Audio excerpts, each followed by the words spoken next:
get broadcast on the road. Are we live? I'd better check we're live. Obligatory moment of silence at the start. Let's take a moment of silence for Tyrion Cuthbert. No, that's not. We haven't finished it yet. Okay. We've only just started. Right, so assuming this is all on, hello and welcome to Tyrion Cuthbert, Attorney of the Arcane. As an upfront, we have played... Okay, so we played to Case 2. Stuff happened in Case 2 that made us think, let's do this on stream. We don't actually know anything past Case 2. Funny story, though, before this all started. We actually played the original version of this game, and then the remake version happened, so we had to play from the start anyway, after waiting ages for the remake to finish, because we were promised that the old version would be made eventually, and released for the general public. It hasn't yet, so we just started playing the new version, and the new version had some weird stuff in it that made us think, well, this is interesting. That isn't to say, necessarily, that it was all bad and we think this is terrible. No, absolutely That not. is quite the contrary. Like we think, in general, I think... Yeah. I loathe to speak for anyone else, but I think, in general, we think this is pretty good. It's just got some baffling choices sometimes. So, yeah, we wanted to take a proper look at it. Properly give some respect to the parts that were done very well, and give some proper disrespect to the parts that were done not so very well. If you ever wanted to hear the voice acting prowess of Rad, then... No, there is no prowess to be found here. Yep, there is prowess to be found. It's like that time with Ferdinand in the... That was for a joke, and this is even more of a joke. This is more of a joke. This is more of a joke. Like that time with Ferdinand in the shameless Three Hopes stream plug. Which is on Monday, 7 to 11 p.m. GMT. Oh, just see that. That was really good. Oh, it's easy. Anyway, I'm Radmots. This is Spiky. And today we're going to do Tyrion Cuthbert for the third time. We're going to do Case 1 and 2 for the third time. Yep, third time. Because we've played the original version, we've played this version once, now we're going to play this version again, so that everything's all squared up. Because, yeah, we want to give our thoughts on this. Give it a fair shake. Alright. Well. It is an Ace Attorney-like, but we are not going to be comparing it to Ace Attorney in any way, shape, or form. He said about to be like, yo, Celeste is a Maya XP. I mean... Yeah, but not comparing it in... I think what you mean is not comparing it based on how good Ace Attorney is. Yeah. I just mean, like, of course I'm going to say, like, oh, well, the judge is like the judge, and this is a reference, and that is a reference, and this character feels like they're somewhere between these characters and stuff like that, but... Well, that further preamble. Yeah, enough preamble has happened. As always... We're going to be reading all the dialogue that's on screen out loud, so you can watch it as a podcast, which I suppose isn't really watching per se, but you know. Hearing. Yeah. Best podcast there is out there. Yeah, best gaming podcast. What? Nothing. Right, here we go. And we start with the intro.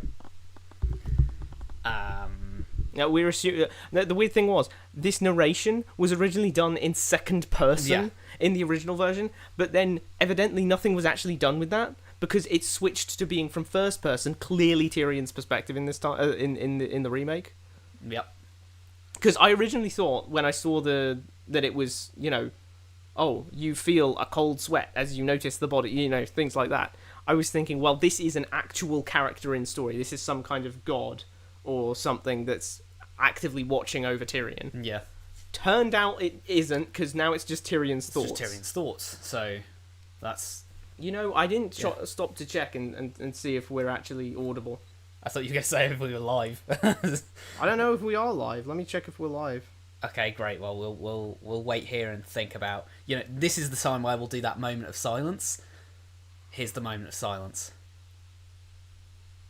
Okay, well, we are live. Okay, so yeah, we're live. The moment of silence is over. That's it. Enough. Actually, I forgot to check how loud we are. Is it all loud? Well, there's not that there's anything. You're playing tempting right now. everyone with me about to do the shittest posh you've ever heard. I don't know how we sound roughly the same when I swear I'm closer to the mic. It's because I just project. Ooh. Oh, what? Alright, let's go. Featuring Spiky as We're doing too Tyrion much Cuthbert. preamble. It's weird now. You've made it weird. In the kingdom of Wyvernguard, there was a gulf between what was lawful and what was just. Artificially ran in the houses of aristocrats. Disease and vermin ran through the homes of the common folk. People suffered. People died. Also, the mages of the nobility could keep their plates full and their lives comfortable. Nevertheless, they still wanted us to have the illusion of hope. They challenged us to win, leaving out the fact that they were the ones setting the rules. Many just threw their hands up, and no one could blame them. You could never lose if you never played.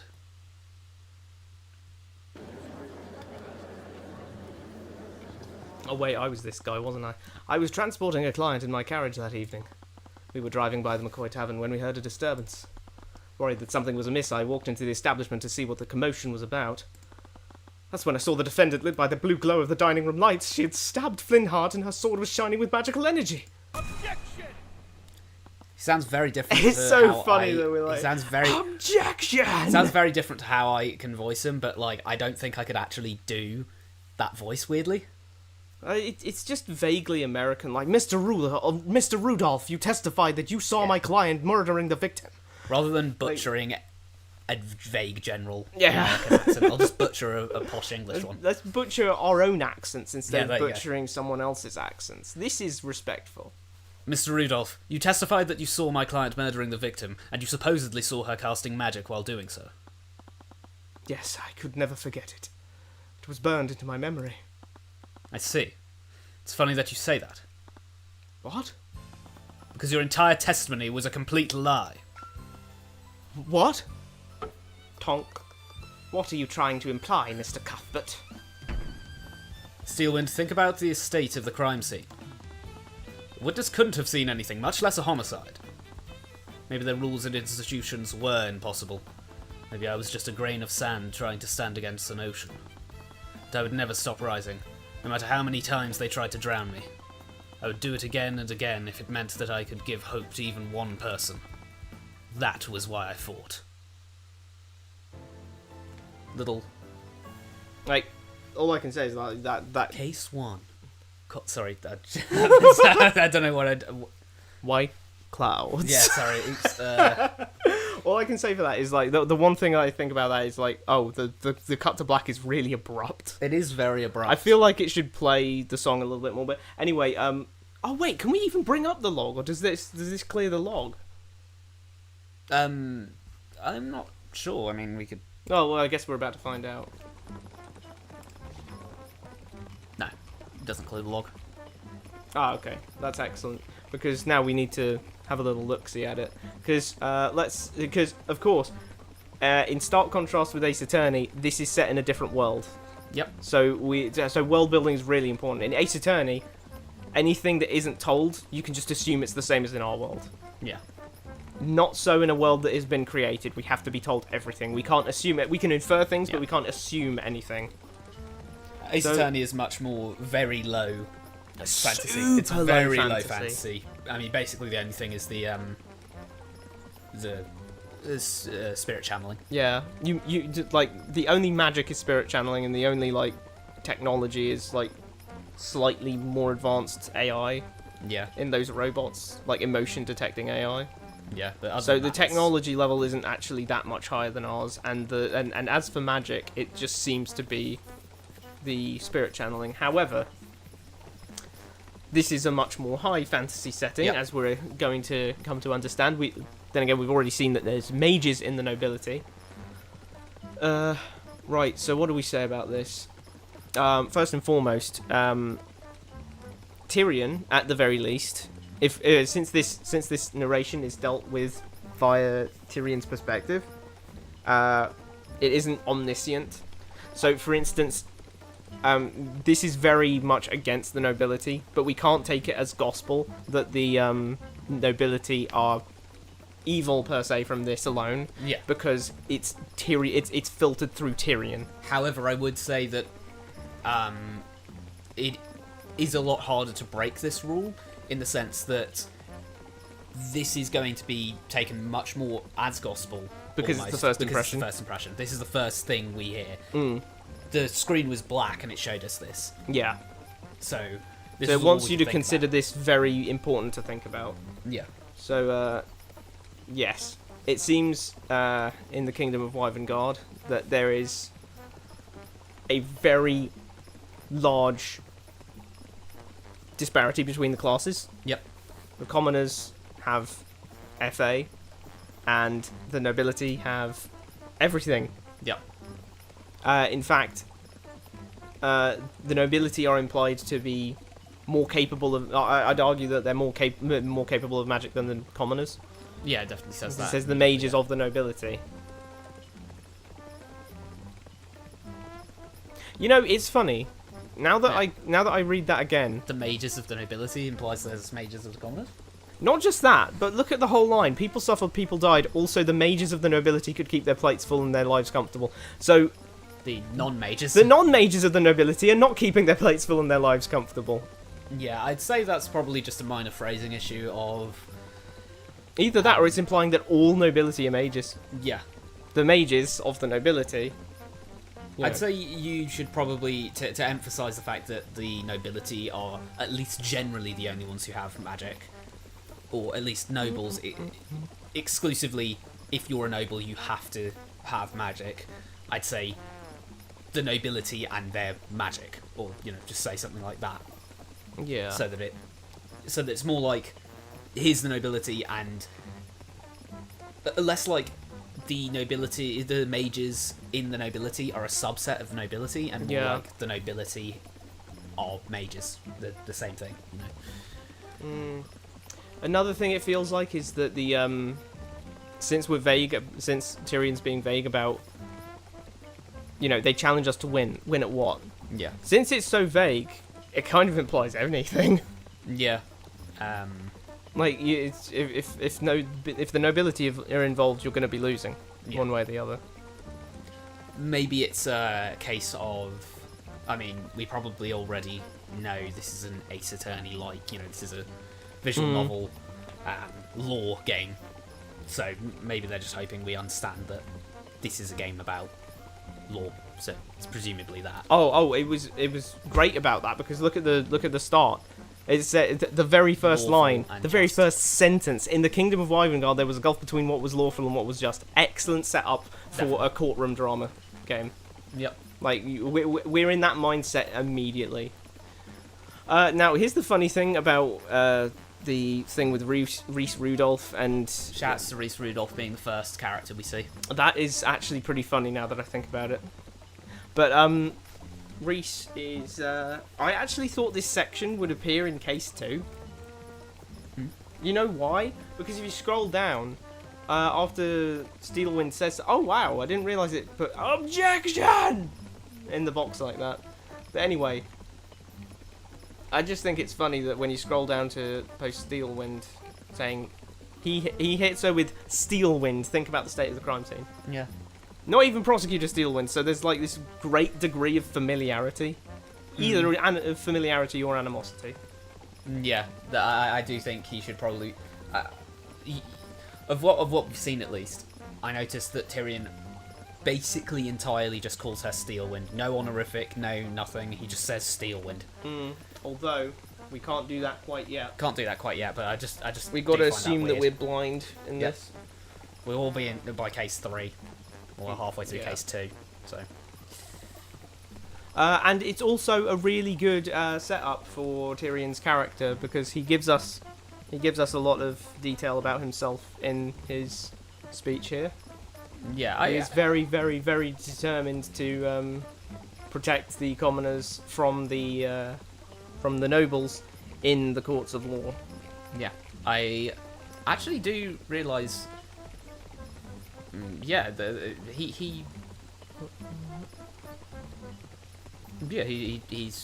a fair introduction to Tyrion's character, I do think. One thing I was going to say, though, is the starting dialogue. I actually don't know when this is happening, in a sense. Is this happening during this case 1? Yeah, he just thought that during the Reese Rudolph thing. Yeah, he was just kind of thinking about. It could be like, maybe he was thinking about it, and I don't know. I don't know if it's even that relevant. It's not really that relevant. I just found it funny because I was just thinking, wait, when was I thinking? It's weird to say because like in this we're about to we're actually about to see that scene in this very case. Yep. So it seems a little strange. But objection relevance. Yeah, that's good. But it's just supposed to give an idea of the courtroom. It's supposed to show us our first impression of the judge, of the main prosecutor of the game, and of course of Tyrion himself. Just doing a kind of this is what the courtroom looks like. This is him fighting for his client in the courtroom. This is his main opponent. It's all those kinds of things, and it is good for the viewer to see that, so that we get like sort of familiarity with those characters. Yeah, in absolutely. time for that. Sweat was soaking through my suit. The air of the countryside was choking me. And it's also very anticipatory because it's like, oh look at this, look at him going with his objection and his you're lying, aren't you? Yeah. It's very much like, can't wait to do that. It's one of those things of giving the protagonist propping up the protagonist to make them look competent at the start. Yeah. Giving that prologue, which happens in the future. In medias res, isn't it? Yeah, it's an in medias res, a hot open, if you will, where you prop up the protagonist and show them being competent, so that you know that's going to happen eventually. Yeah. And then we have this where Tyrion's clearly, fumbling immediately to show that he will be competent. Right now, he's not. Yeah. It's weird. It's like retroactively promising that they're going to be good at what they're doing. So you show them being good at it before they're rubbish at it, so that as they start growing towards what you know they're capable of, it's what you know that they're capable of, rather than, oh wow, I'm surprised that this person is capable of something now. It's used a lot in action games. Yeah, definitely. To give you that taste of, in action games though, that's a gameplay thing too, because it wants to give you that taste of power, power and having all the mechanics open to you. Look how cool it can be with all the combos and the jumping around and doing air dashes. This is stuff. much more of just a narrative thing of having Tyrion not look like an idiot from day one. Yeah. Also, shout-outs to hay fever sufferers over here. The air of the countryside was choking me. That's a strange. I've never heard someone say that other than if they're a severe hay fever sufferer. But at least we know he's a city boy. Should we type down any of that? I don't know if we need to type down any of that. Not. I don't know. Don't know why we would. Need to note that down. Write that down. Yeah, write that down. Write that down. I fumbled with the leather reins, tugging at them tightly. Would you hear that? It's an alliteration. Where did this idiot learn to drive? Animals were funny like that. You'd never know it, but they were constantly making their objections known. I don't know if I did that the first time. No, you didn't. I was very impressed by your horse. Okay. I just had to flex that. You had to flex that. Okay. I've caught many complaints like that through my eye of Horus. The Eye of Horus sounds important. Are we going to learn about it now? Cuthbert, keep the carriage steady. Wow, that was a quick change. Ruby Tamora, occupation, attorney. Age 46. Good lord. My mentor and legal guardian. She raised me after my mother was killed and taught me everything I know about being an attorney. It's like, what do you mean, good lord? It's like you... It's just the art style, but I mean, like... It's the opposite of, wow, that was a hard they're always years. like, they always come out with the anime characters like, I'm 22 years old. And they're that old sage guy who's a grizzled veteran of the war. Yeah. And it's like, bro, you're barely an adult. Do you remember Raven from, like, Tales of Vesperia? Yeah, and he's constantly going about how old he is. He's 35. Like, bro. What? What do you mean? That's not how that works. What do you mean? Oh, I'm so old. And here's I've Tamora. lived too long. Here's Tamora. She doesn't. Ruby Tamora. She's chilling on 46. She don't care. I gotta say, like, regarding Ruby Tamora, like, obviously, like, even down to, like, the design and how she holds herself, she's very much Mia Fey. Yeah. But predominantly wearing black. yeah, but something I wanted to point out is that I don't think that this game has quite the same problem as Ace Attorney, because something that is kind of weird about Mia in hindsight is how young she is. Yeah, she is only like a couple years older than Phoenix, isn't she? I'm pretty sure that in the first game she's like 27 or 28. Wow. Yeah, that is quite. It isn't Phoenix only 24. Yeah, So yeah, there's like 3 years between them. yeah, like, and you see her in like 3-1 and 3-4, Yeah. and then it's like, okay, so like 2 or 3 years happened, And she was this being- hyper competent Yeah. defense attorney. I'm Mia Fey. Like, I It's mean, like, I where guess you come yeah, at. the Phoenix Wright games do take place over a year each, so like he's, but yeah, I just think the reason she's so young, I really feel like it's because Maya has to be her sister, Yeah. and so she can't be that much older than her. She's that- already nearly a decade older than her. That is true. They couldn't have done it. They couldn't put it too much higher. You know what I mean? Or it would be like, wait, your sisters? You're Yeah. Ain't she old enough to Like- be your mother? like, jeez. But Ruby has no such problems, so she gets to be 46, Yes, Mr. Moore. which makes a lot more sense. My mentor barely looked up from her runestone. She was staring at some magical projections, probably some court files from a case she was working on. Runestone. It doesn't say we're dropping frames or anything. Why do you think that? I don't know. The mouse is just kind of laggy when you're dragging it over stuff. Oh, is it? Oh no, it stopped doing that now. Yeah, I haven't noticed that. It was tweaking. I stared longer than I should have. I'd just passed the legal certification exam, which only meant that a runestone of my own was coming my way. I just had to prove myself, and this trip was the perfect opportunity. Okay, can we pause a second? Yep. Just to bring up the text log and. So what else do we know from that? We have, I mean, for one thing, we did get. Oh wait, it didn't show us the thing. That's it doesn't put the character intro in there. Now, I think it's worth mentioning that Ruby Tamora has been introduced as Tyrion's mentor and legal guardian. Yeah. And she refers to him as Cuthbert. Yeah. Why? I don't know. Professional distance? Kind of cold? She don't like it. She doesn't like it. And of course, he calls her Miss Tamora, which doesn't feel as weird to me for some reason. No. Well, it's because you. There is that level of professional distance even with your parent or legal guardian. Yeah. There's that level. If they were actually your mentor as well.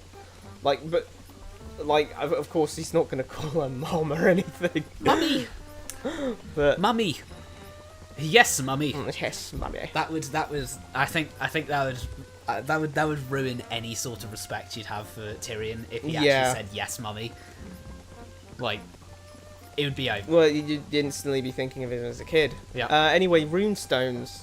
They seem to be pretty useful. Yep, they can project things. They can magically project things. And as we can infer from Ruby's character thing saying that saying arcane art none, we can assume she's a non-mage, which means we can assume that even non-mages can use these explicitly magical things. Yep. So there is technology that allows you to utilize magic, essentially. Yeah. Probably Artificiary. artificiary. Yeah. Although that does beg the question, because he upfronts it as being ran in the houses of aristocrats. So it seems like more, well, it's a luxury product, it's expensive. R2 here, presumably, we're thinking initially that they're commoners, I'm guessing. That they have a runestone is like You know? Okay, so artificiary. Yeah. Well, I waffled that one. Dissidence was brewing in the countryside, like this gentleman here. This guy. this individual over here. Look how grumpy he's this guy grumpy. is. And we were on our way to meet with one of the voices of the revolution, presumably the grumpy man. The village we were driving to was nearly at the edge. Bring of up the eastern evidence. border. Bring up the evidence. Okay. I knew it.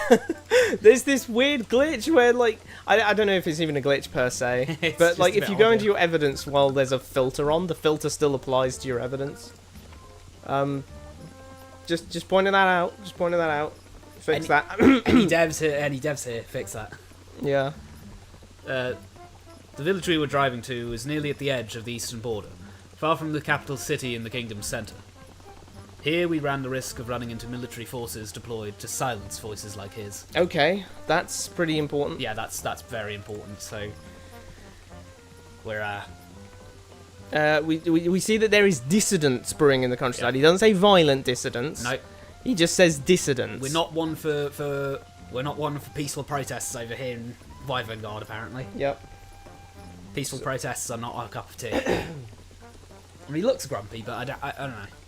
Well, yeah, you might look grumpy if you were thinking, Yeah, wow, the crown is absolutely ruining the country. He doesn't exactly look like he's going to try and... He's got like, an apron on. Yeah, he's got an apron on. He's He hasn't probably got a any weapons. bartender. He doesn't look like he's Yeah. trying to get people killed. He looks like he's trying to stand outside with a sign saying, "No more mages. Down with magic."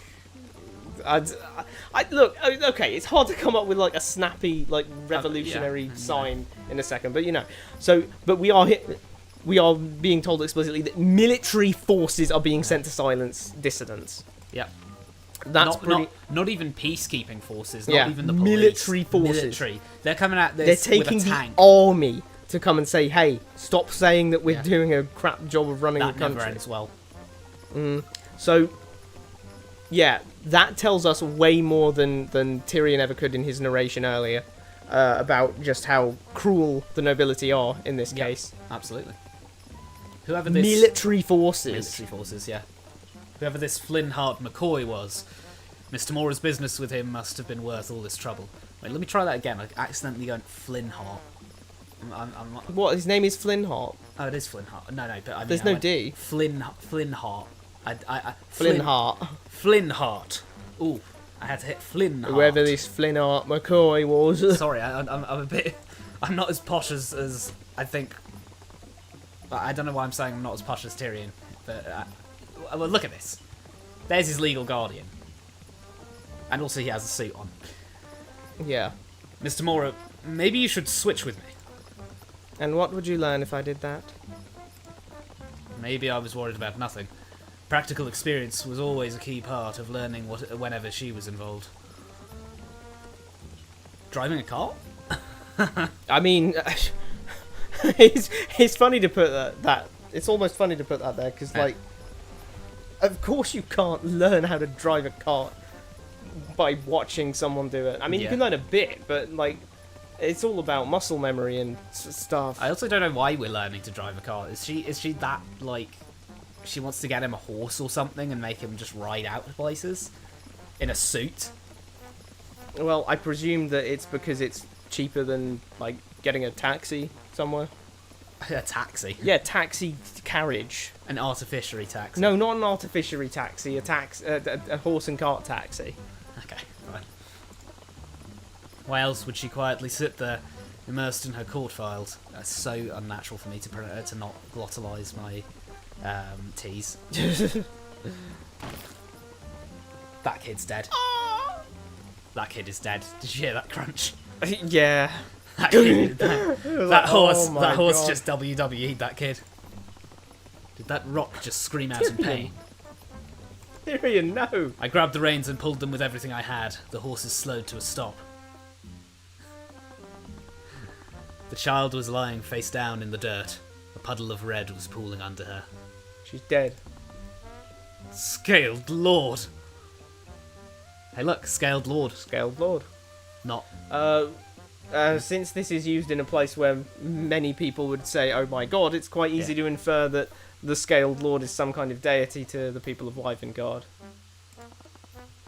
I wasn't sure what to do.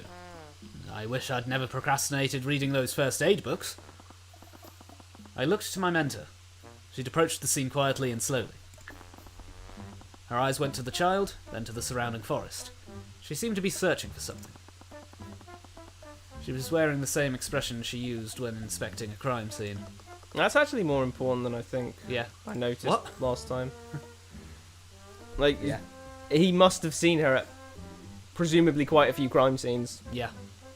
So there's this whole Ruby Tamora game that we didn't see with a Whole Ruby Tamora game. yeah, Ruby Tamora game with Tyrion assistant. Oh.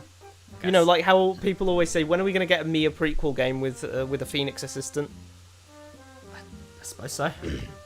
I wouldn't mind it myself. I think that'd be pretty cool. What, a Mia game or a Mia Ruby game? Tamora game? Well, either, honestly. Like, you never get prequels in this kind of thing.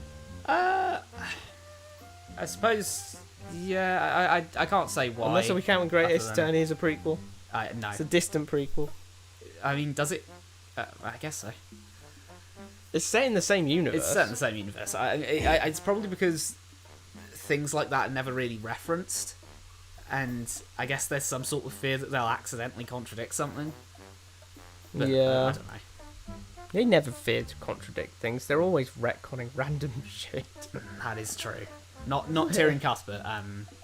That's referring to Ace Attorney I and was the like. just thinking stories in general. Like, whenever a prequel's done, they're always like doing all this cool stuff, and they'll be like, you know, a character like happens to have a signature article of like a hat or something, and then they make a big song and dance or joke about them getting that hat. Well, it's because prequels usually prequels will come after the originals, right? By definition. And usually in a lot of stories, people fall into the trap of the very basic thing, which is scaling the stakes. And it just gets higher and higher and higher and higher, and then that carries over to the prequels. So the prequel stakes are even higher. But then that makes no sense, because if 10 years ago, the mentor character who died to the bandit boss killed God, and then the entire story is about fighting the evil emperor guy in the original stories, then it's very confusing why... Hang on, why did our mentor character... Why did no one ever mention so much dirt? Why did he eat so much dirt? Why did no one ever mention that guy killed the evil god, like, 10 years ago? It's one of those strange things. Whoa! Oh my god! Stakes. Pog! But yeah, notably, he thinks of her as his mentor. Yeah, I was going to say earlier that her teaching style is very direct, and I mean, she's clearly trying to bring out the best in Tyrion. Yeah. Even though it might seem harsh. Yep. The way she does things. Carry on the family trade. Why would a kid be out in the middle of nowhere? Mr. Mora? I say we keep driving and never speak of this again. Mr. Mora, she's just a child! A rock-shaped I don't child. give a shit, Tyrion. Oh, the pain! I can see the light! Where the hell is she? Nobody's clue. So we've finally got our first look at whatever this is. Yes, which we'll come to understand is the Eye of Horus. In fact, I'd argue the case that there's probably a few players out there that immediately assume that this is the Eye of Horus in question. It has a little eye thing. He's already name-dropped it. Yeah. And we're presumably through Tyrion's point of view anyway. I think the weird thing, actually, I would say, just a small point, I would say that, because I don't think that happened. I swear the horse just came up and went, where'd this idiot learn how to drive? And it didn't activate the Eye of Horus. That is interesting, actually. So that implies that he didn't actually use the Eye of Horus for that. He just heard the horse neigh in a certain way and thought, yep, that horse was thinking, where did this idiot learn how to drive? I'd probably say if you're going to have the horse do it, and I think the horse is a very good example of it, because the horse can just be angry. Oh yeah, instead of The horse can just have one singular emotion, angry, and it's very obvious of where this idiot learned how to drive. Ugh. This guy's, you know, he's horrible at driving the carriage. You know, he's pulling on me in all the wrong places. So yeah. that'd be a fine thing to have as the first Eye of Horus. Why is she happy right now? I guess She's that's supposed to literally be interpreted thinking- as excitedness. She's literally thinking, where is he? That was his cue. The other bloke who's supposed to be here, he's not here. Shouldn't she be angry or a mix of emotions? Yeah, the oh, what is it called? Mood Matrix? Yeah, the Mood Matrix from Ace Attorney 5. This is clearly based on. Yeah. Because it uses the 4 emotions, those being happy, sad, angry, and shocked. And then you can use various different combinations to get Reminds other me of things like... Super Princess Peach. That game was so good, actually. Slept on by so many people. Super Princess Peach randomly. That's Like, they made it... Long before they made a playable Zelda game, they made a playable Peach game that was actually really good. 4 emotions always makes me think of that. Whenever there's something with 4 emotions involved, I'm just like, this is The Super Princess OST Peach. slapped so hard. I'll be honest. The OST slapped really hard. Yeah, I mean... But I suppose that's not relevant presently. What I should be mentioning right now is... No, wait, I shouldn't be mentioning anything. We've mentioned everything, except for the Thoughts extra thing. The Thoughts thing Yeah. is new to the Eye of Horus. I do want to say, the horse did actually speak in yellow text, Yeah. which implies that it was like those ones. And even when you bring it up in the log, they are yellow. They're So yellow. it The makes horse sense. was yellow. So that's good consistency. That's good consistency, but I actually do think they should. I think it should. I think it should just be Eye of Horus. Horse is angry, and then it can, and then you can put horse neigh in with asterisks in the text box, and then the thought is where this guy learned how to drive. This an entire horse sprite would have to be drawn for that single thing. No, I think you could just leave this empty. Leave it empty. I think you could leave it empty and just have that. If it ever gets left empty, I'll agree with you. Yeah, I mean, if that's possible. Mm. I caught a puzzling thought through my Eye of Horus. I like Well, it's how confirmed that it's the Eye of Horus. I like how when you can't see the character's eyes, they're not like a real person.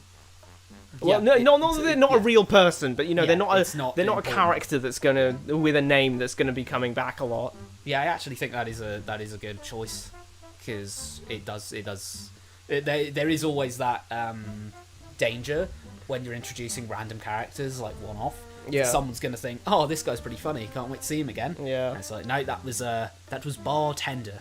Bartender. And it lets you give Bartender an actual name as well. You can call him like John, but he just has the like the that sort child of is just corrective. called Child and doesn't have eyes. So presumably just a generic character that's not going to be coming back. Late to his cue, a man clad in plate armour leaped out from some nearby bushes and stumbled towards us, and I stumbled on all that line. He planted his feet firmly on the ground in front of us, puffing out his chest. By the Scaled Lord! Look what you've done! The Scaled Lord! I think I can see him! My family, who all died of the plague in 598, they're also there! Her lines were historically accurate. This gives us a weird insight into... Wait, do we know when it is right now? Or, cause Presumably a fair bit after. Yeah. He said historically historically accurate, yeah. accurate. If it was something that happened a couple of years ago, you'd say her lines were accurate. But if it wasn't something... But even then, this is a child, so she can't say, oh, my family all died then and have been born. Shit, you're right. So, yeah, actually, that's a fair point. So I'm gonna guess maybe this. maybe just... I think, aren't we, Close to 600 then, maybe. Yeah, we must be close to 600. She But doesn't no. look that old.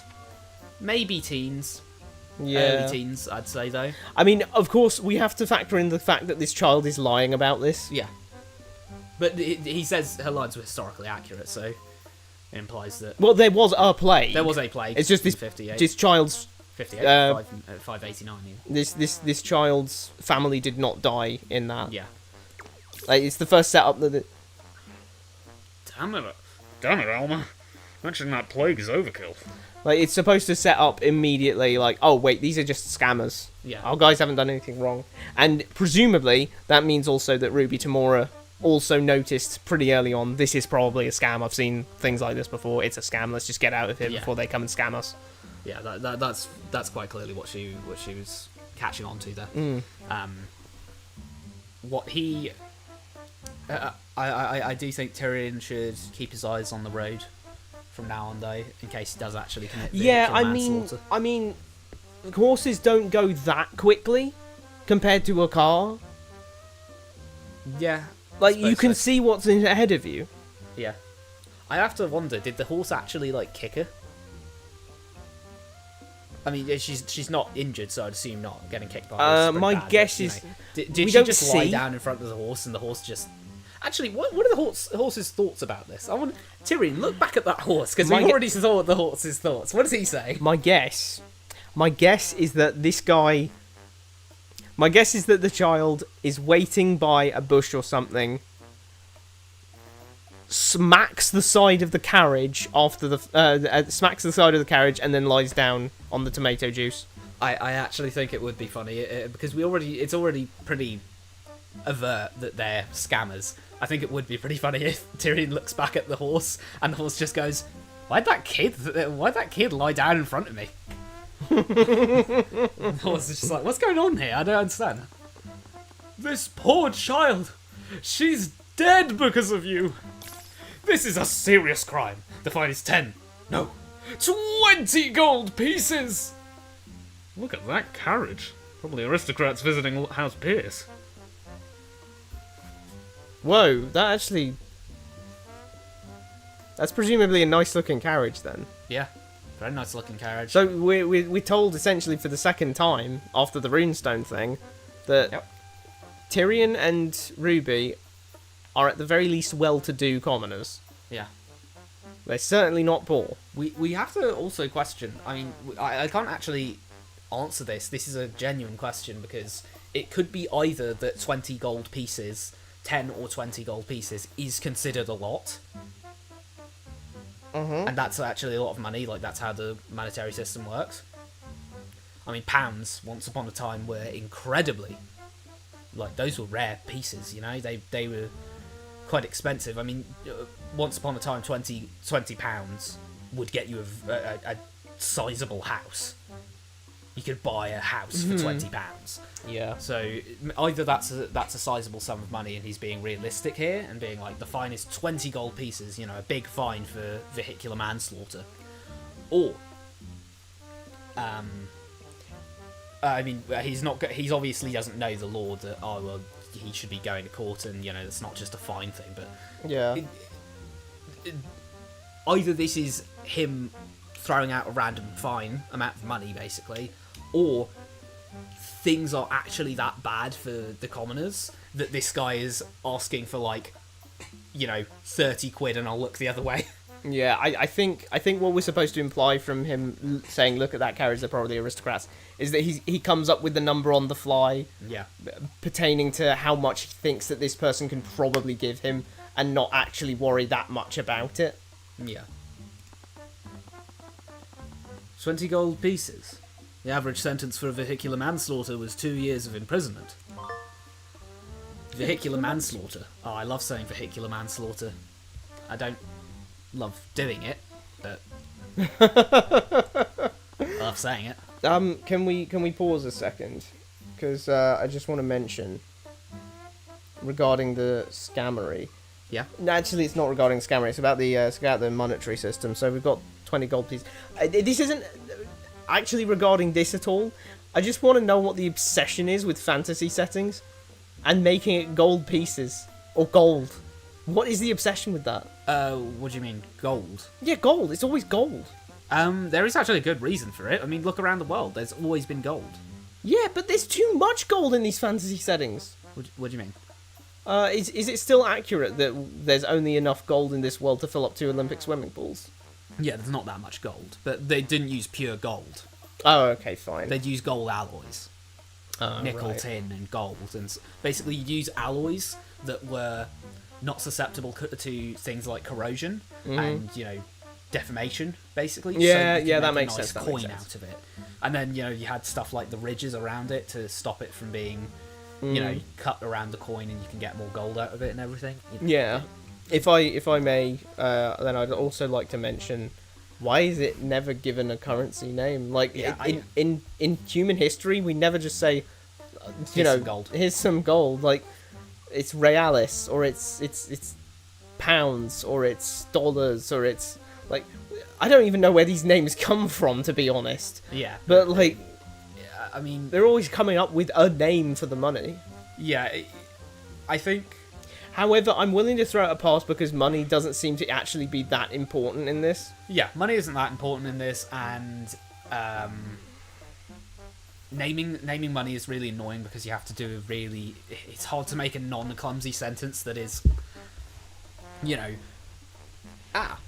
Bimples, the national currency of Wyvern.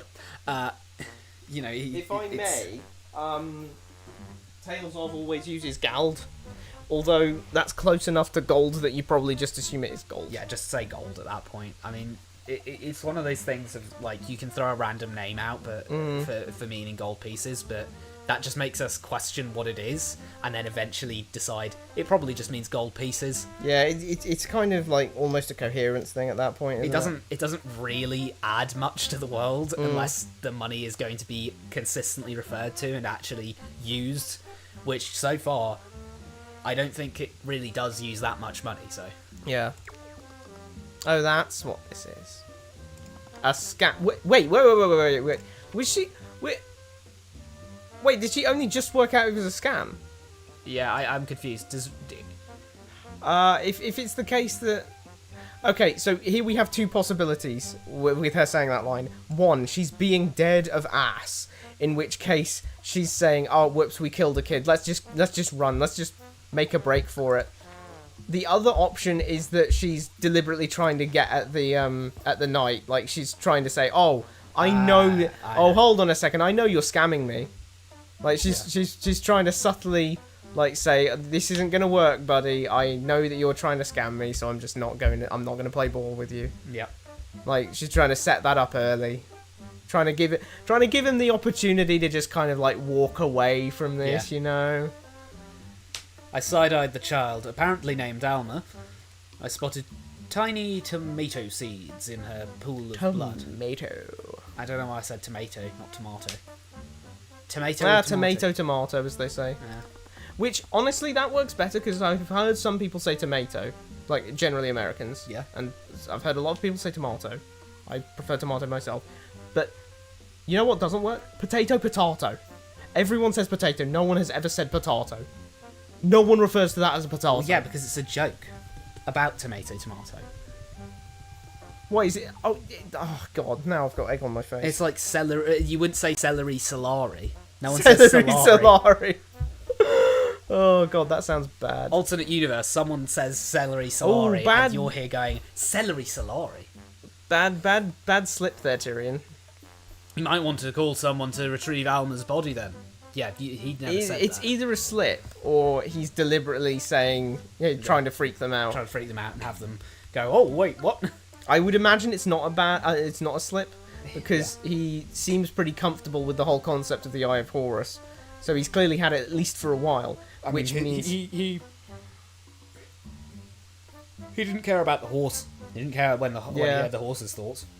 So he's clearly had this for a while, which means he should probably be used to, like, keeping track of what information he should have and what he shouldn't have at any one point in time.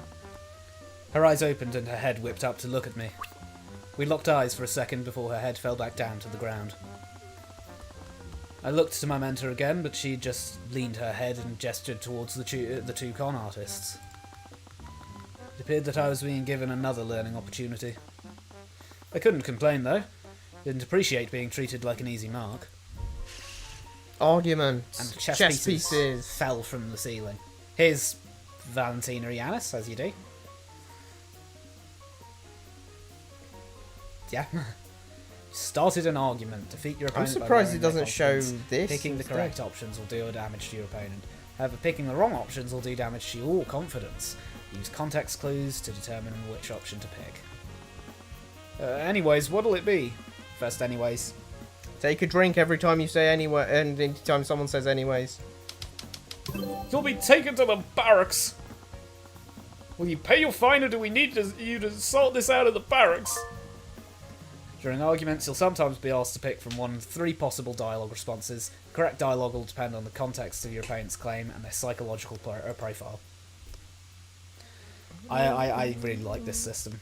I will be frank. I think this system's quite nice. Comply or negotiate.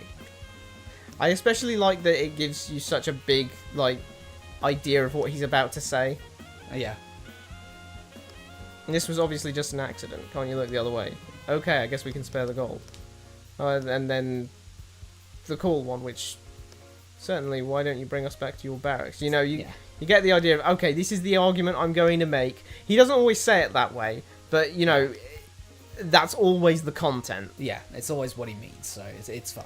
It's not a telltale thing of, you know... Glass him. Glass him. Oh, yeah, I'll pour him out a glass, and then you shatter it over his head. Yeah, like, jeez.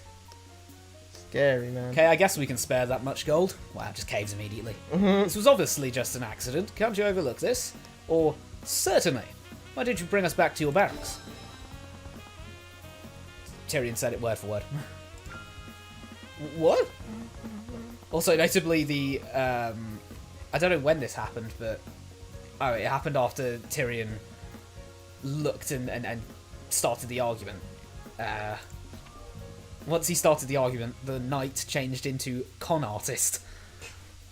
But it is strange that you'd bring us to your barracks instead of the dungeons. Now he's changed back to knight. Wait, what? Huh? That's funny. What? I'm so confused. They just overlooked that. I just changed him back to knight with my mind there. I think you know what? I think he should be called knight, and his occupation should be set as con artist. Yeah. Oh, you also probably want to call your unit to escort us. After all, it would be dangerous for one knight to transport 2 criminals by himself. Shut up! Don't think you can talk your way out of this. Pay the fine for your crimes. Are you seriously gonna make me take you in? Just pay the damn fine. Oh, he's back. He's a con artist. He was just knight for that one. He can't decide what he is. I was confused. Maybe Tyrion can't. Oh, yeah. During arguments, you'll sometimes be asked to present pieces of evidence in response to a claim. Look at your opponent's claim carefully and present the item that contradicts it. Yeah, when are you going to start reading this like it's actually presented, you know? What? During arguments, you'll sometimes be able to present pieces of evidence in order to claim! Look at your opponent's claim carefully and present the item that contradicts. Oh, look at that! What? In response to a claim, look at your opponent's claim carefully and present the item that contradicts it. I don't Claim know why got small. I don't know. Well, it says evidence here, but later I swear it will say evidence. I'm so confused by the times that sometimes I'm really speaking well today.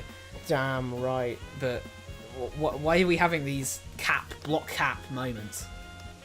He's always hated magic. There's no reason behind it. That's what the unknown white-haired girl said. Except a crime like this wouldn't involve a fine at all. What?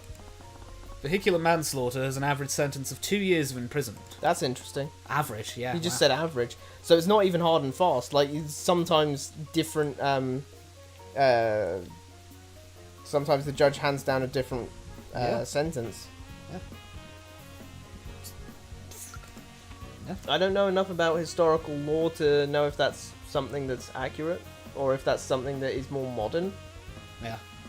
I mean, I don't know. I'd expect a jury would probably lead to a more...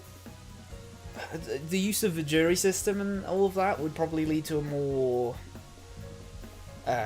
Of course, as we know, and as we can infer from this being an Ace Attorney, like, there is no jury in this. Yeah, it's just the judge says guilty or not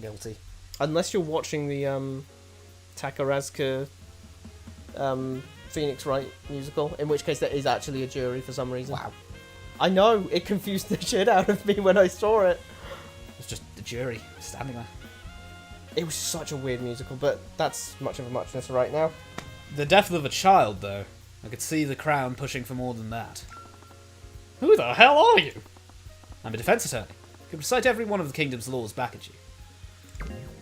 Damn, he's just hitting him with that hard ball. Imagine trying to, like, you're a con artist, and you're like, I'm gonna con this guy, and it turns out to be a lawyer. Like, that is just so unlucky. Well, you walk away at that point. Yeah, walk away and just, you know, hope they don't decide, you know what, I actually want to, like, arrest this guy. I want this guy arrested. Well, if you want this guy arrested, then they'll probably just start running instead of walking. Yeah. The knight looked nervously between Mr. Moore and me. That's it!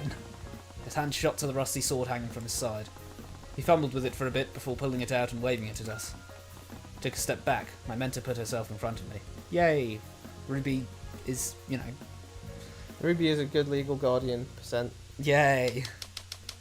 I'll use violence if I have to! Enough talk! Give us the gold and I won't hurt either of you! Come on, give it up! Don't press anything. I just want to mention how funnily cluttered this looks like right now. Yeah, that's true. Like, Wow, no yeah. offense to it, but like, look how much shit is on the screen right now. We've got Knight's text box down there, a big bold text box in the middle. We've got small text boxes either side of a big sprite. We've got faces at the top above him, and then we've got life bars on the top right and left corners. Yeah, this is one of those. This is the most cluttered that this game gets. if you want to get sensory overload, just slap this one down. Like, get a person, put this frame on, and go, "What's going on?" Yeah, Put yeah. this in. You know what this is? This is the Tyrion Cuthbert version of the witness has bad eyesight, doesn't know anything about basketball, or loves bananas. Yeah, it's true. Has bad eyesight, doesn't know anything about basketball, loves it. Oh wait, baseball. My bad, baseball. Baseball. I always confuse those two because they're ball, right? Like, they're very similar words. Football. Football, you don't confuse football and baseball or basketball. No, but football and quashball. Quashball. You wouldn't confuse those because those sound nothing alike. Okay, let me think of one. Golf and frisbee golf. What, golf and frolf? Yeah, golf and frolf. This thing is about frolf is like, okay, is it frisbee golf or is it frog golf? Because like, Frog. I wouldn't want to be hitting a frog with a golf If you club. Bear like Grylls, you might eat a frog. Oh, Like, lordy, bite a frog's lordy. head Okay, off. never mind. That wasn't even remotely as funny as I thought it was going to be. So let's just move back on with it. Okay. Come on, give it up! Can't move that well in this fake armor. Interpret. During arguments, your Eye of Horus will show you the... Oh, so it just says it outright here if it is. The Eye of Horus will show you your opponent's thoughts and emotions after they make a claim. Compare your opponent's thoughts to the claim. Oh, to pick the correct option. So that must have been missed out by accident earlier. That must have been a typo. That the claim wasn't a claim. I'm just saying. You know, we have to examine every single thing. Yep, that's true. That's the what this name is of the about. channel. Overanalyzing game stories, and that involves overanalyzing the stuff on screen, Yeah. because everything's part of the story. All of that too. Anyway, we've got logic, intuition, and empathy. Use the emotions to contradict their claim. The thought contradicts their claim, or the thought contradicts the evidence. Thought contradicts their claim. He's too scared. Or What? actually, no, the emotions do. His emotion. He's too not. scared. He's too scared right now. I stared at his plate armour. On a closer look, it seemed to be varnished wood, painted to give off a metallic sheen. It's very well painted. Reached past his sword and knocked on his breastplate, let out a hollow thunk instead of a resonant clang. Ruby just... He just pulled... He went pushed through. past Ruby. He was like, Yeah. "Get out of the way! Get I out want of the way. to. I want I'm- to go to give a little tonk I'm gonna on his punch armor. him." I'm gonna punch him in the chest, basically." I didn't know that the kingdom was cutting back.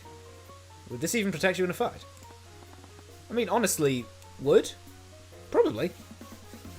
Well, like he said, it's hard to move in though. Yeah, it would probably protect you in a fight, but it wouldn't be. Wait, hang on. We're just describing samurai armor, Yeah. not like the, like the oh, I can't remember what it's called. Not the Lacquered? Yeah, lacquered armor, not like the good plate they got later. Mm. He's threatening me. You threatening me? Are you challenging me? With litigation, perhaps. I have a sword. You won't use it. Look, let's just cut the charade. It's not happening.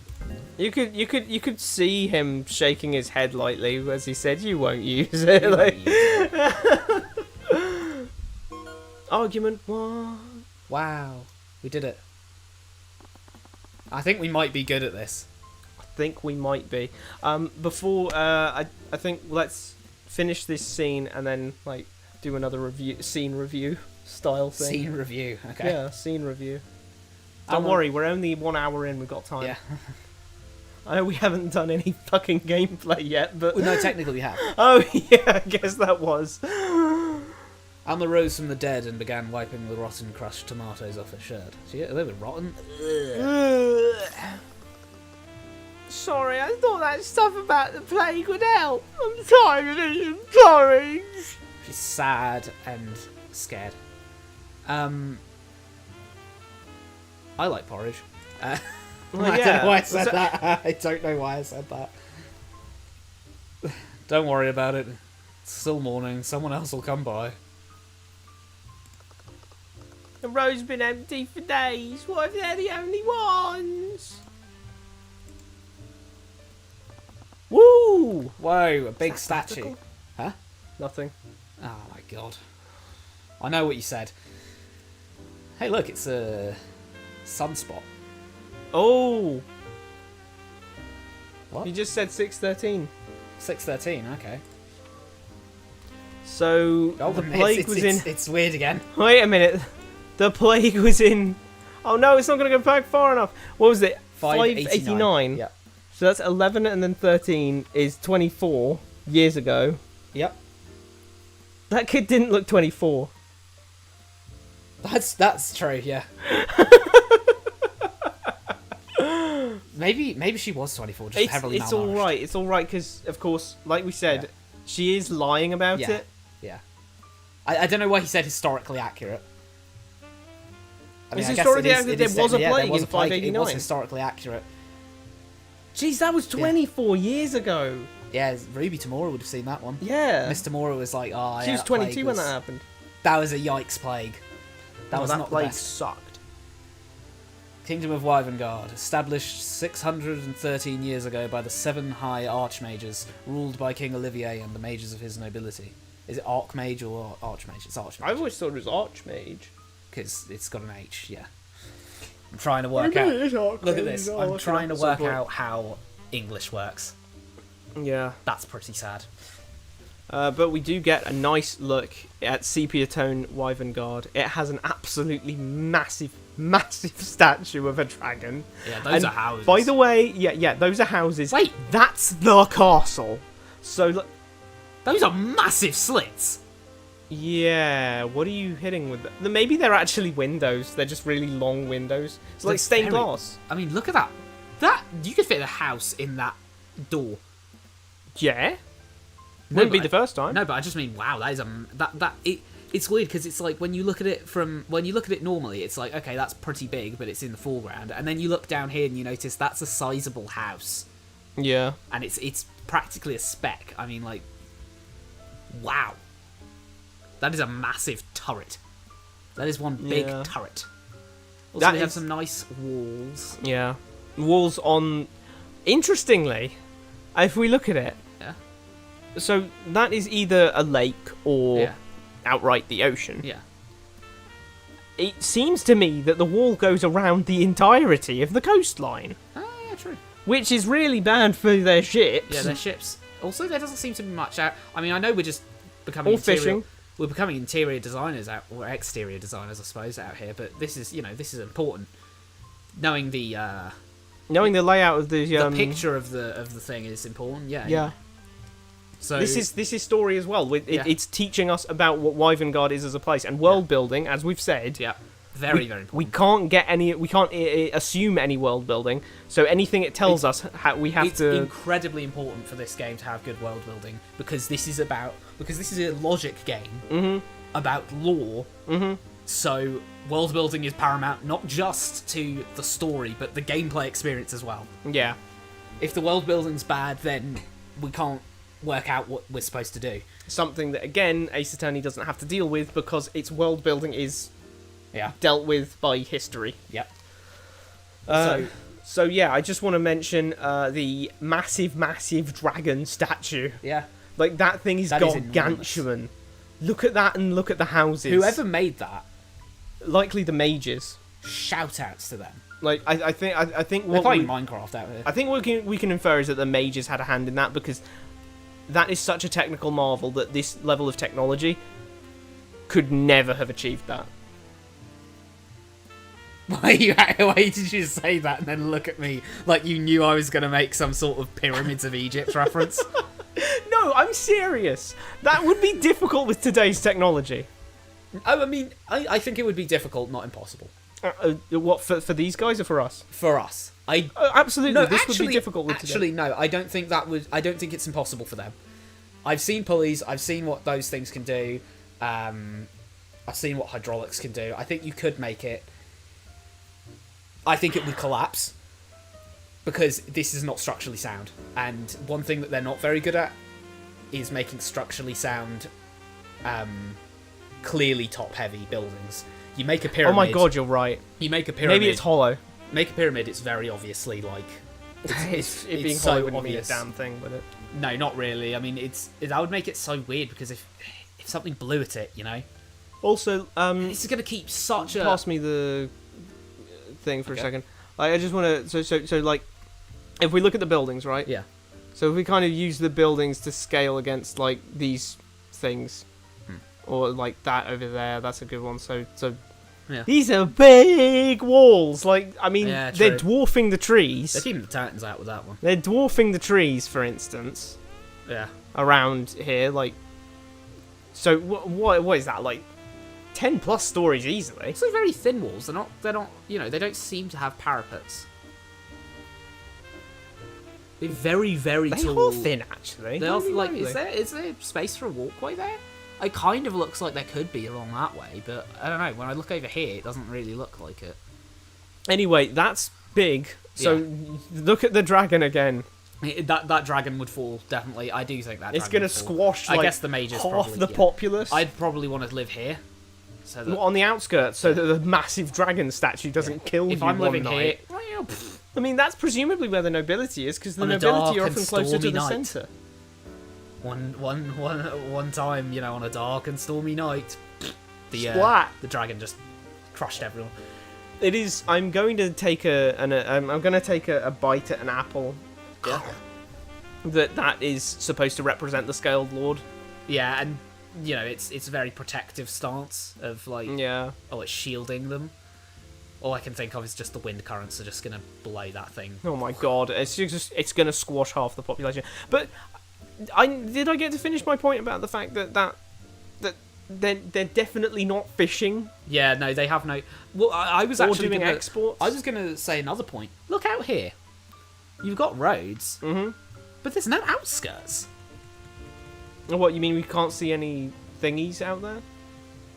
There's Like not any really- small towns? Like usually when you get these walled cities, you have the wall, and then literally as soon as the wall is put up, people start building outside the wall. If I'm honest, I actually don't know what's going on with Wyvern because they Where are they getting simultaneously food? look. It simultaneously implies that this is Wyvern, Yeah, but also Wyvern is the kingdom. yeah. This isn't just This is a Wyvern city-state. because we've gone outside. Yeah. To the to- near an eastern border town. Yeah, near an eastern border town. So where is the territory of this place, actually? Give me a map. Give me a map, damn you! Literally go onto Google Paint. Give me that map. It'd be And- so far. And the thing is, why, like, the capital city kind of needs a name, Yep. but it's kind of treated as, like, Wyvern. I mean, it'll say the name eventually, but 7 high archmages, by the way. So I'd assume those are 7 big families of nobility. Yeah, we get a lot of juicy Also, information about the world. Was this here. originally going to be an open world or something? Because those are some. What? I just mean those are some. Breath of the Wild are like, this part's not climbable. Keep out. Can't go here. Bye bye. It's just to separate it from those mountains, honestly. Yeah, I'd just like to mention artificery has definitely meant they can industrialize a lot, because you don't generally see this sort of walled city with all the buildings here until the Renaissance, at least. You know what it looks like? It looks a little bit like Minas Tirith. Yeah, actually, yeah. But you don't generally see this sort of fortification style until later, because you usually have a lot of buildings outside. If someone's trying to attack, then those people living outside will probably try and come in for the shelter, but their houses are going to get burnt. But if I'm going to give one little piece of criticism about the houses, what? I honestly can't tell. I think it's just because it's sepia. You can't tell what house is what. I can't tell where's the noble quarter and where's the commoner's quarter. Lower down commoner's quarter, higher up noble quarter. Boom! I've just done it.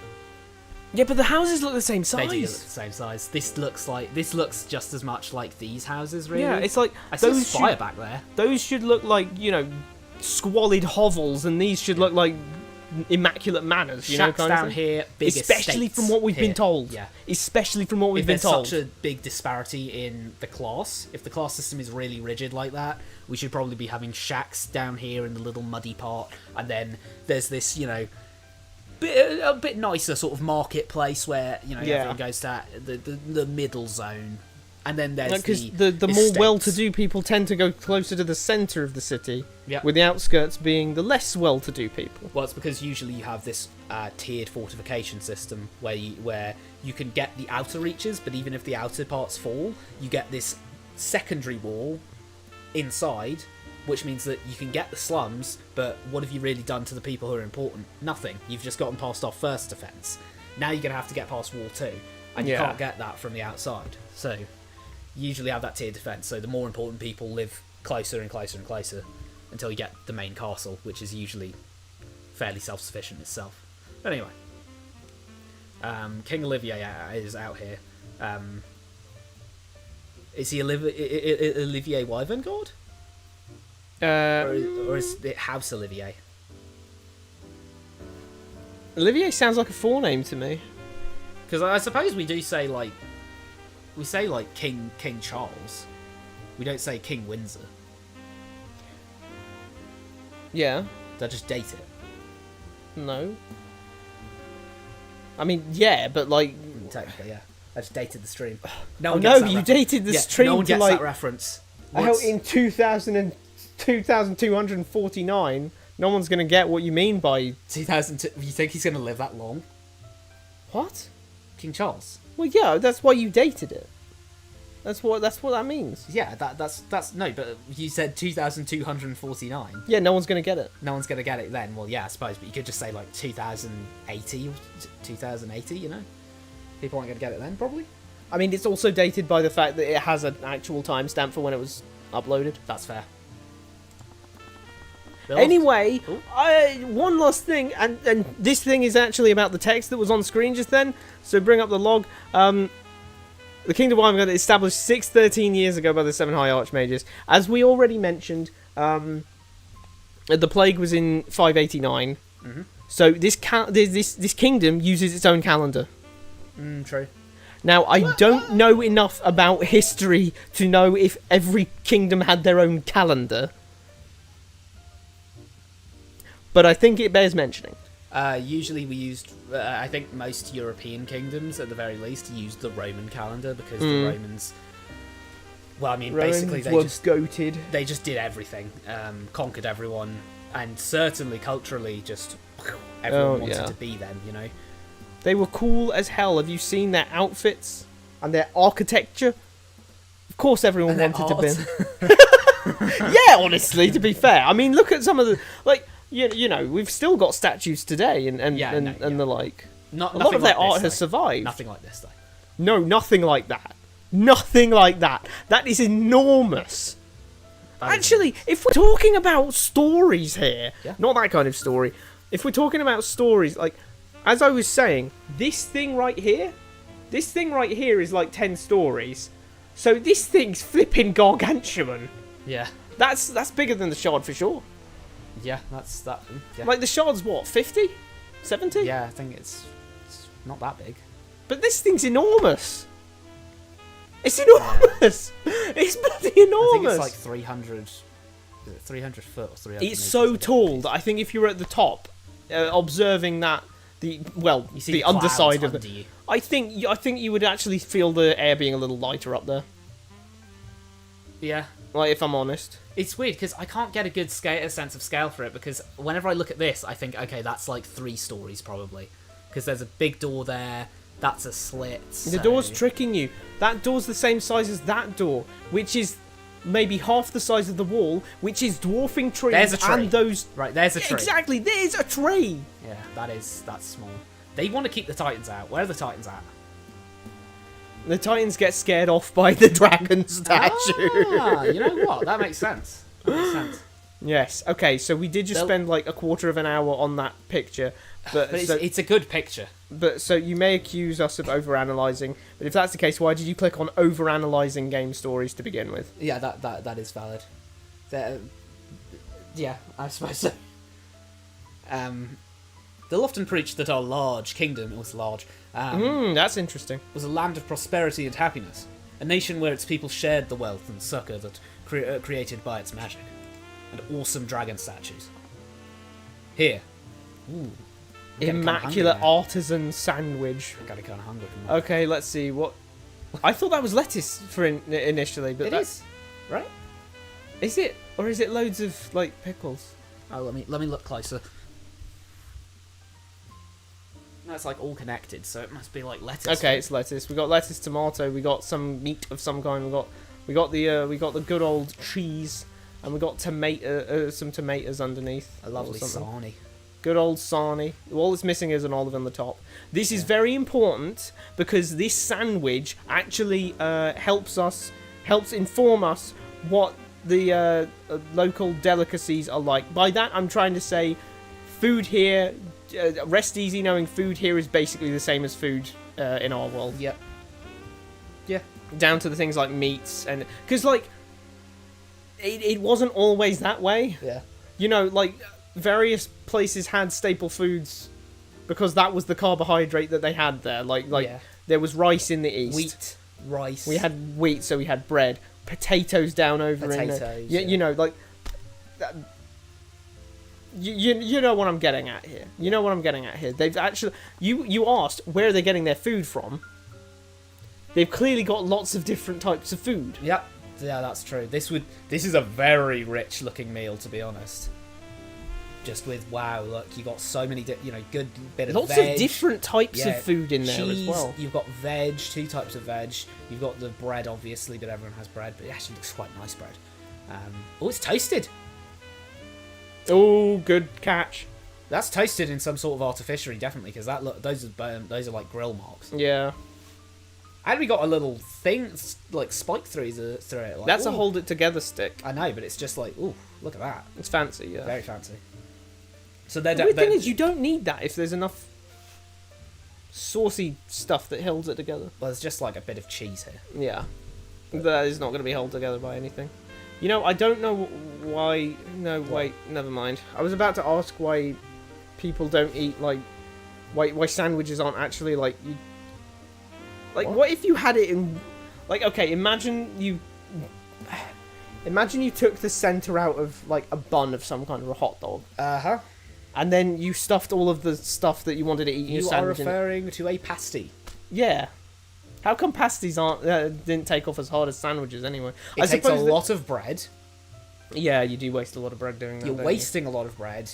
It's, that's wasting a lot of bread. It's just easier to do that. It's easier to do that. And bread, the slice of bread is much more versatile. Slice of bread, You bit can of use cheese. it for croutons and stuff. Slice of bread, bit of cheese, and I don't know. Yeah. Like get a slice of bread and a bit of cheese, and that'll really do you as a peasant. for that. If you're a peasant chilling out in the 13th century, slice of bread, bit of cheese in the middle, Boom. lovely stuff, good stuff there. But What if you're lactose intolerant? Do you just die? Yes. Damn.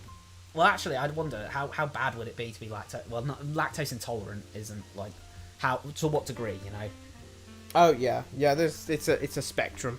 Like if you get a bit ill from it, like a bit my bad tummy, then you're already living in a place where they dump they literally dump piss out the window. So, you know.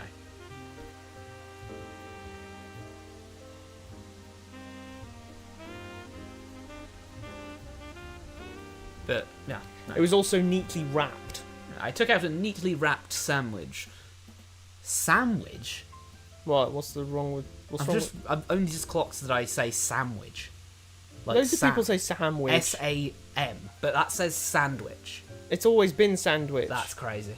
You only actually pronounce it. Look, okay, the drift happens because the D is really, it's a really small D. Yeah, Sandwich. Sandwich.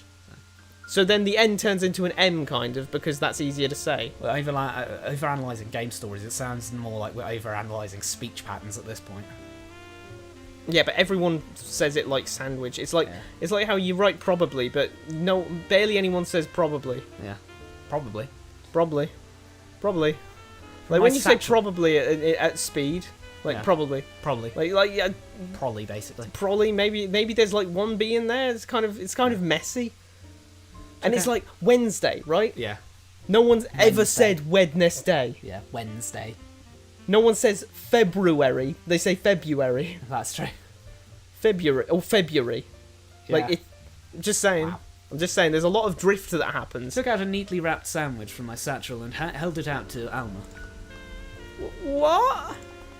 You'll probably find this more filling than porridge. And you stop reading her mind, please. Yeah, he's being really creepy with it. The man narrowed his eyes, appraising me like the knight he'd been impersonating. He snatched the wrapped sandwich from me, peeling back the bread to inspect its contents. His mouth salivated as he caught a whiff of the sliced deli meat. Deli meat. It's from it's not from Delhi. Sorry, that's wrong.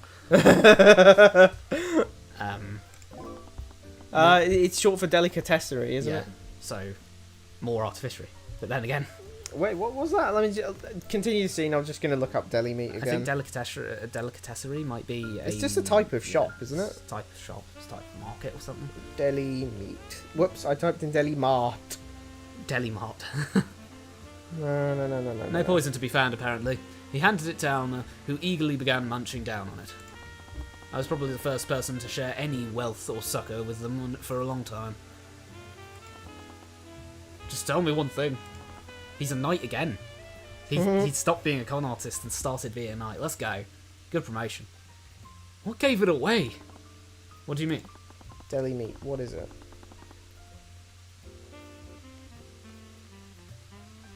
So what is deli meat, also known as lunch meat or cold cuts, refers to pre-cooked or cured meats that are sliced and served cold or hot. Commonly used in sandwiches or as part of a platter. Examples include ham, turkey, salami, and bologna, and they're also often processed for convenience but can be high in sodium and preservatives. And before anyone says it, I did deliberately say bologna. Why? It's pronounced bologna. Yeah, I see. I was like, what? I did deliberately say it, and I just thought. I know that bologna is pronounced bologna. I just said bologna for fun. You said bologna, and I thought, and then said. Before anyone asks, I said that intentionally. I said it intentionally. I thought you meant that you were going to drop some sage wisdom on us and go like, it's actually pronounced bologna. Everyone's pronouncing it wrong. No, it is pronounced. It's pronounced bologna. I don't actually know when it comes from. Sounds Germanic. Yeah, G and then N making a ñ sound like that's. It's certainly European. Spent a while sanding. That's the wrong character. Sorry. Spent a while sanding this armor down. Had to go through 3 attempts just to get it perfectly smooth. Me caressing the stolen you. So, I'm too British for this. No, buddy. They've said anyways once already. Yeah, once. That's Anyways. I'm saying that's an Americanism. Anyways is a modern Americanism, I suppose, yeah. which I don't know what place it has in this, but I'm willing to throw it a pot. Well, I'll throw I it a don't pot. like It's it not- myself. It's but not. I mean, if it's trying to be more, British, then it could be more British. But like, if it doesn't want to do that, then that's fine. I mean, Well, I mean, there isn't an old medieval setting for America, is the thing. yeah, they kind of. Well, I mean, yeah. Other than like sort of British, because Like by definition, this ends up looking European. yeah, but Because, yeah. Well, of course because it does. otherwise, if you go back to the 1500s in America, then you don't find You Europe. certainly don't find castles and Yeah, you don't find knights castles in and knights armor. and very Europeanized environment. Yeah, I even mixed the paint myself. It's got the sheen and everything. This guy's a brilliant that's artist. quite impressive. How did he find the paint for this and everything? Wow. Do you think like you see all the highlighting? Yeah. Do you think that's painted on? He said it was because the sheen and everything. Oh my God. The highlighting is all painted on. That is funny as hell. I thought what he meant by that was it was like a kind of like shiny paint, like a metallic paint. No, he said that he's got the. He said I mixed the paint myself. It's got the sheen and everything. He said earlier on that it was on closer inspection. He's painted to look like plate armor. Bloody and hell. everything. Like what? How did he? Okay, just word of advice: when Alma wants some food, don't buy a bunch of paint and go through all the trouble of painting this to do some conning. Just buy her a sandwich. Oh yeah, that's a good point. How'd you know it was fake? I guess paint is. You see, it's an investment. It's very low commodity paint apparently because they can afford it over here.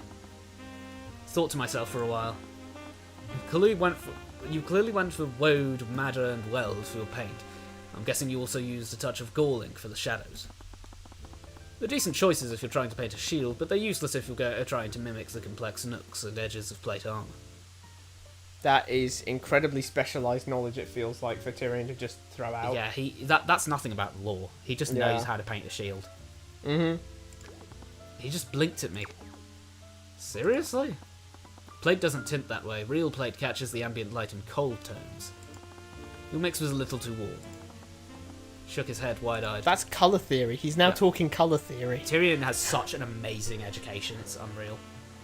Flippin' hell. Tamora just downloaded all of Wikipedia into his brain or Yeah, something. he's just this guy didn't go to the library. He was the library. People went to him. You know what that reminded me?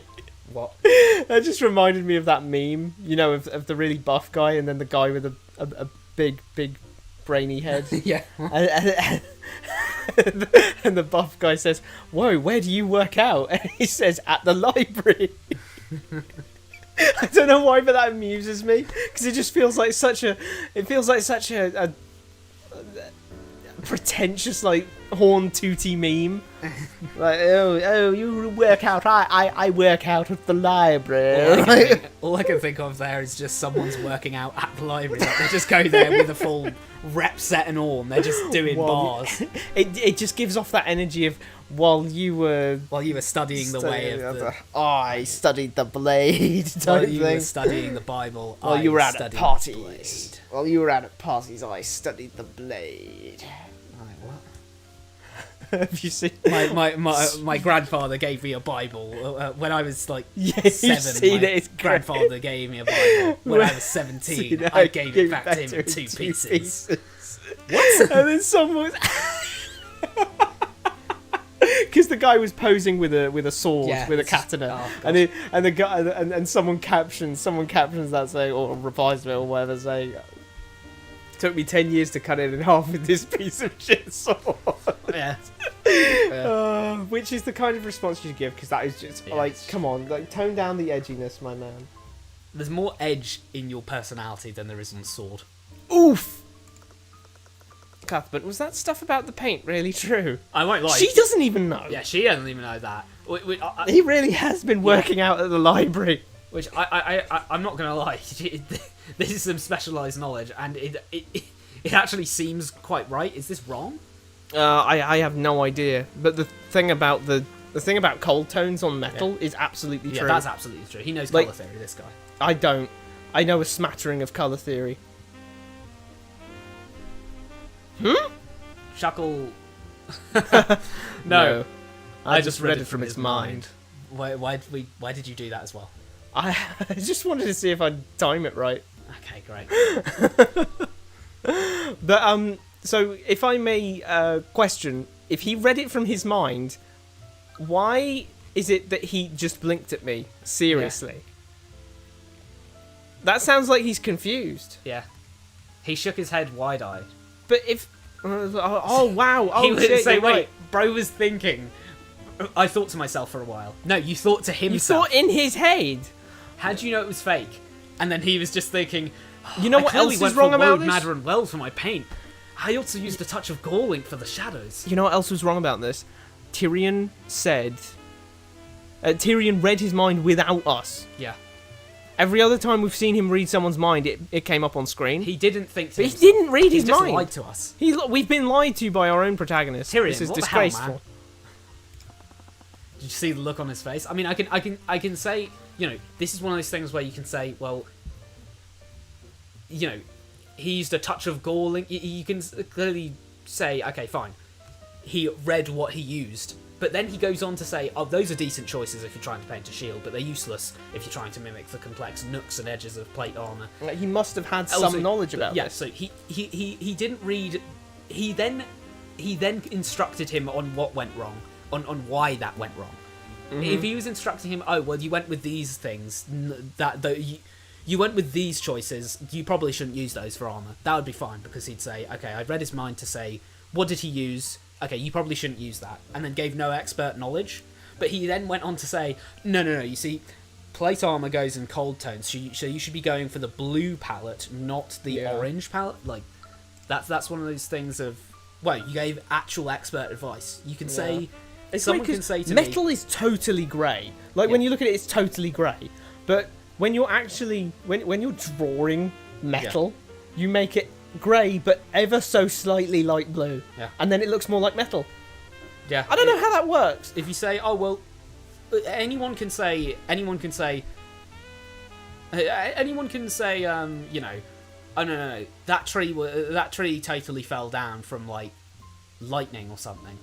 You don't need to be an expert to see that a tree was struck by lightning, but and it wasn't like burnt. You just mention that tree wasn't burnt down by someone like setting it on fire. Yeah. That was like struck by lightning, and that's why.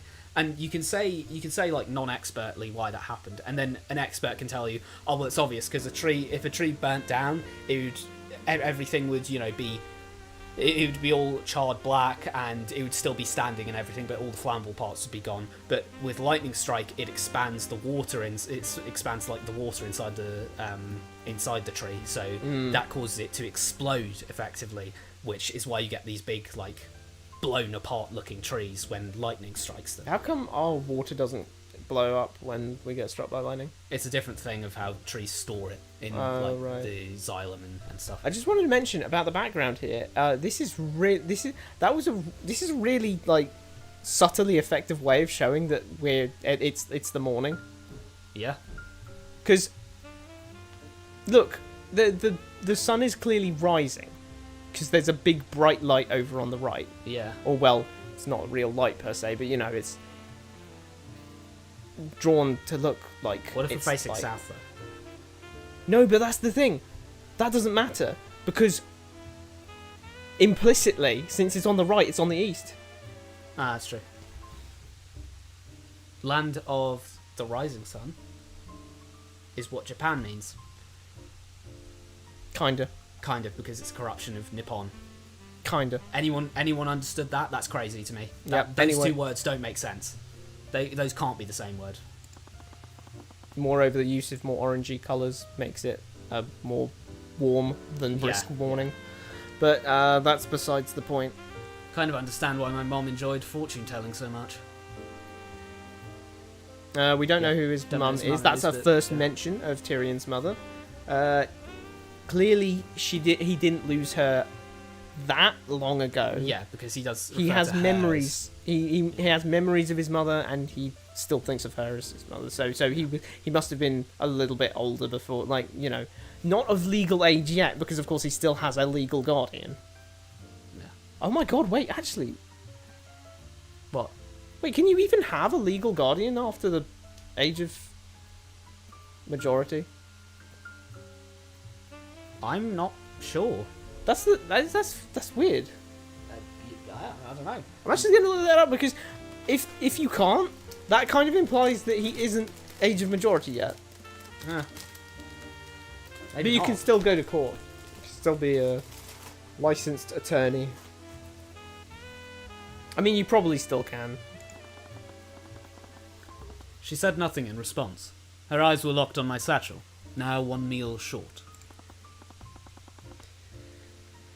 I'll be fine. They probably skipped a lot more meals than I have. In case you've forgotten, they were trying to scam us. If they really wanted to hurt anyone, they'd throw away that fake armor and just use the sword. We should be helping our fellow commoners, right? Isn't that why we practice law?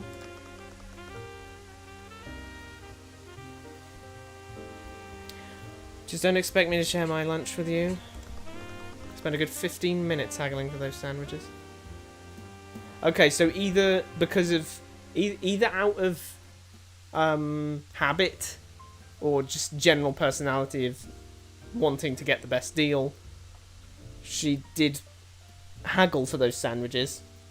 Not that I think she would have needed to, given the situation. Those are nicely prepared sandwiches. I mean, yeah, they were nicely prepared sandwiches, but look at our carriage. Yeah. Did we haggle the carriage as well? All I mean is, like, wow, those were nicely prepared sandwiches. Like, why'd you haggle? Why'd you give that guy grief for 15 minutes when he prepared those sandwiches so lovingly? Those were some nice sandwiches. Do we even need to haggle? Oh. Well, you go. there you have it. It's a matter of principle. You give anyone an inch, and they'll take a mile. Okay. Now we can pause and talk about that scene. So, also... this is... Yep. I decided to go onto the onto Wikipedia and look up what a legal guardian is. Mm-hmm. Did you find what you wanted? Yes. What's the answer? Guardianship for minors. Natural guardian. A minor child's parents are the child's natural guardians. Legal guardian. Most jurisdictions recognise that the parents of a child are the natural guardians of the child, and that the parents may designate who shall become the child's legal guardian in the event of death, typically subject to the approval of the court. The court may appoint a guardian for a minor if their parents are disabled or deceased, or if the minor's parents cannot properly manage their child's safety and well-being. If a non-parent is appointed as guardian, the court will determine how the parent's parental rights are impacted by the appointment, e.g. establishing visitation schedules. That's all it says there. Which, now that I think about it, didn't really answer your question. Didn't really answer my question. So, okay. But yeah, no. The first scene In overall, law, a ward is a minor or incapacitated adult placed in the protection of a legal guardian. What?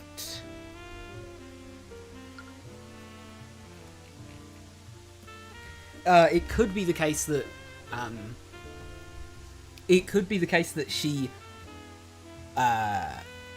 he thinks of her as his legal guardian, even though he technically is an adult in his own right now. Yeah. I think maybe you should just go with... Oh, wait, can we get her thingy up again? It's weird. What? Her profile, because I think it says what was in it. My mentor and legal guardian. She raised me after my mother was killed and taught me everything I know about being an I'm getting really hung up over this legal guardian thing. Yeah. I don't know what that... Yeah, I don't know what that means, really. I understand that they wanted to make it law referenced, because legal guardian, rather than just, like, the woman who raised me. But the woman who raised me, effectively... The woman who raised me ever since my mother was killed. It does kind of get it across more, I'd say, because otherwise we're looking at... I don't really know if Ruby Tamora is... I actually think that she can't actually be his legal guardian anymore. No. She's either not his legal guardian anymore. Cause just eyeballing some other parts on this. Well, look, I'll read from the top here. A legal guardian is a person who has been appointed by a court or otherwise has the legal authority and corresponding duty to make decisions relevant to the personal and property interests of another person who is deemed incompetent, called a ward. So the reason a child is a ward is because they're not at the age of majority yet. They're legally incompetent because they're not adults yet.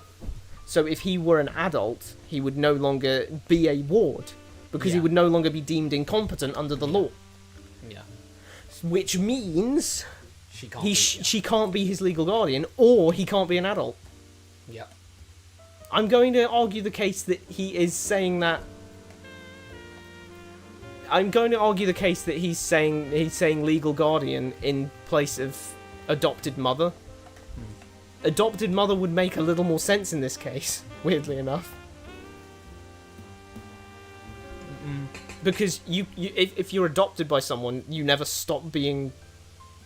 You know, if someone adopts you, they're still your adopted mother even after you become an adult. But if they're your legal guardian, it's just until you become competent legally. Yeah, I do think I think that would actually be more so appropriate, really. I think you're bang on though. They wanted to say legal guardian because we're doing law stuff. So yeah. So what do we say about that scene? We got loads of character work for Tyrion, loads of character work for Ruby. We saw the relationship between them. It was establishing their relationship.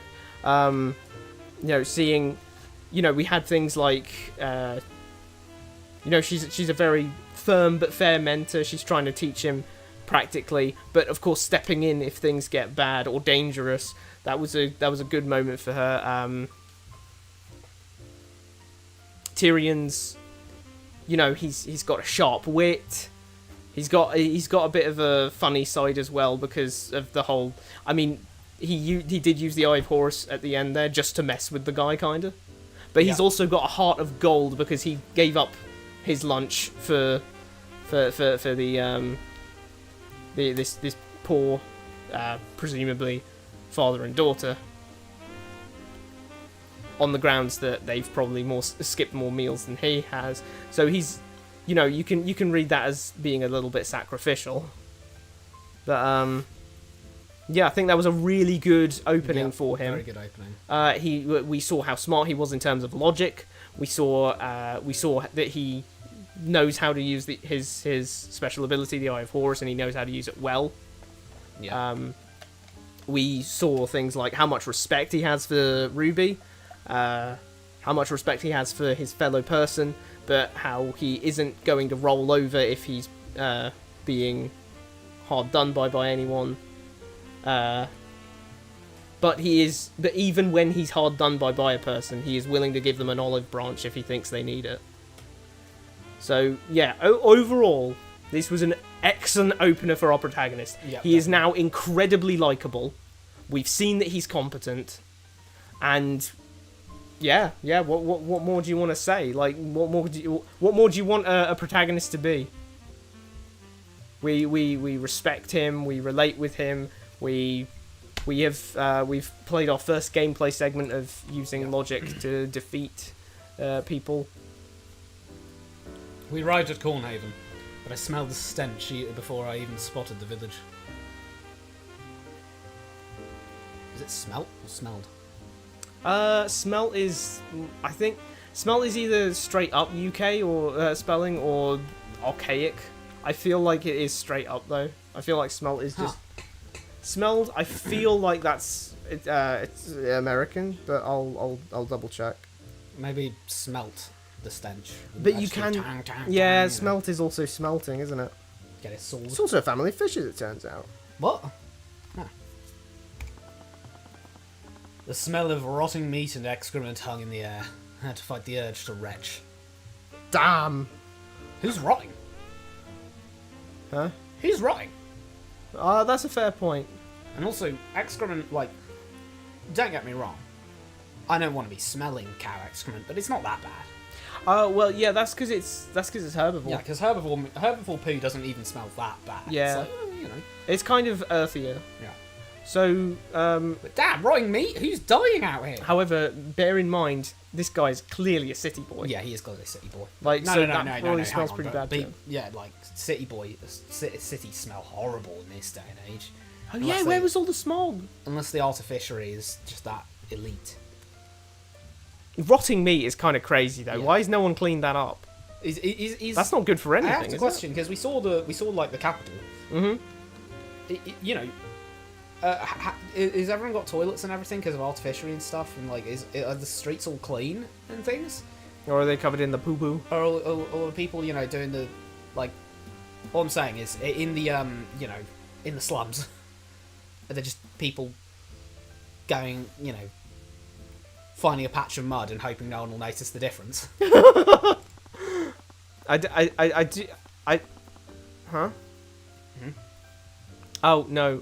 It's just I just saw a little contradiction there. What? No, just read this out and then tell me what the problem is. But I did my best to swallow my disgust. I've been begging Miss Samora to take me on her outings for years. I couldn't show weakness now. I could say.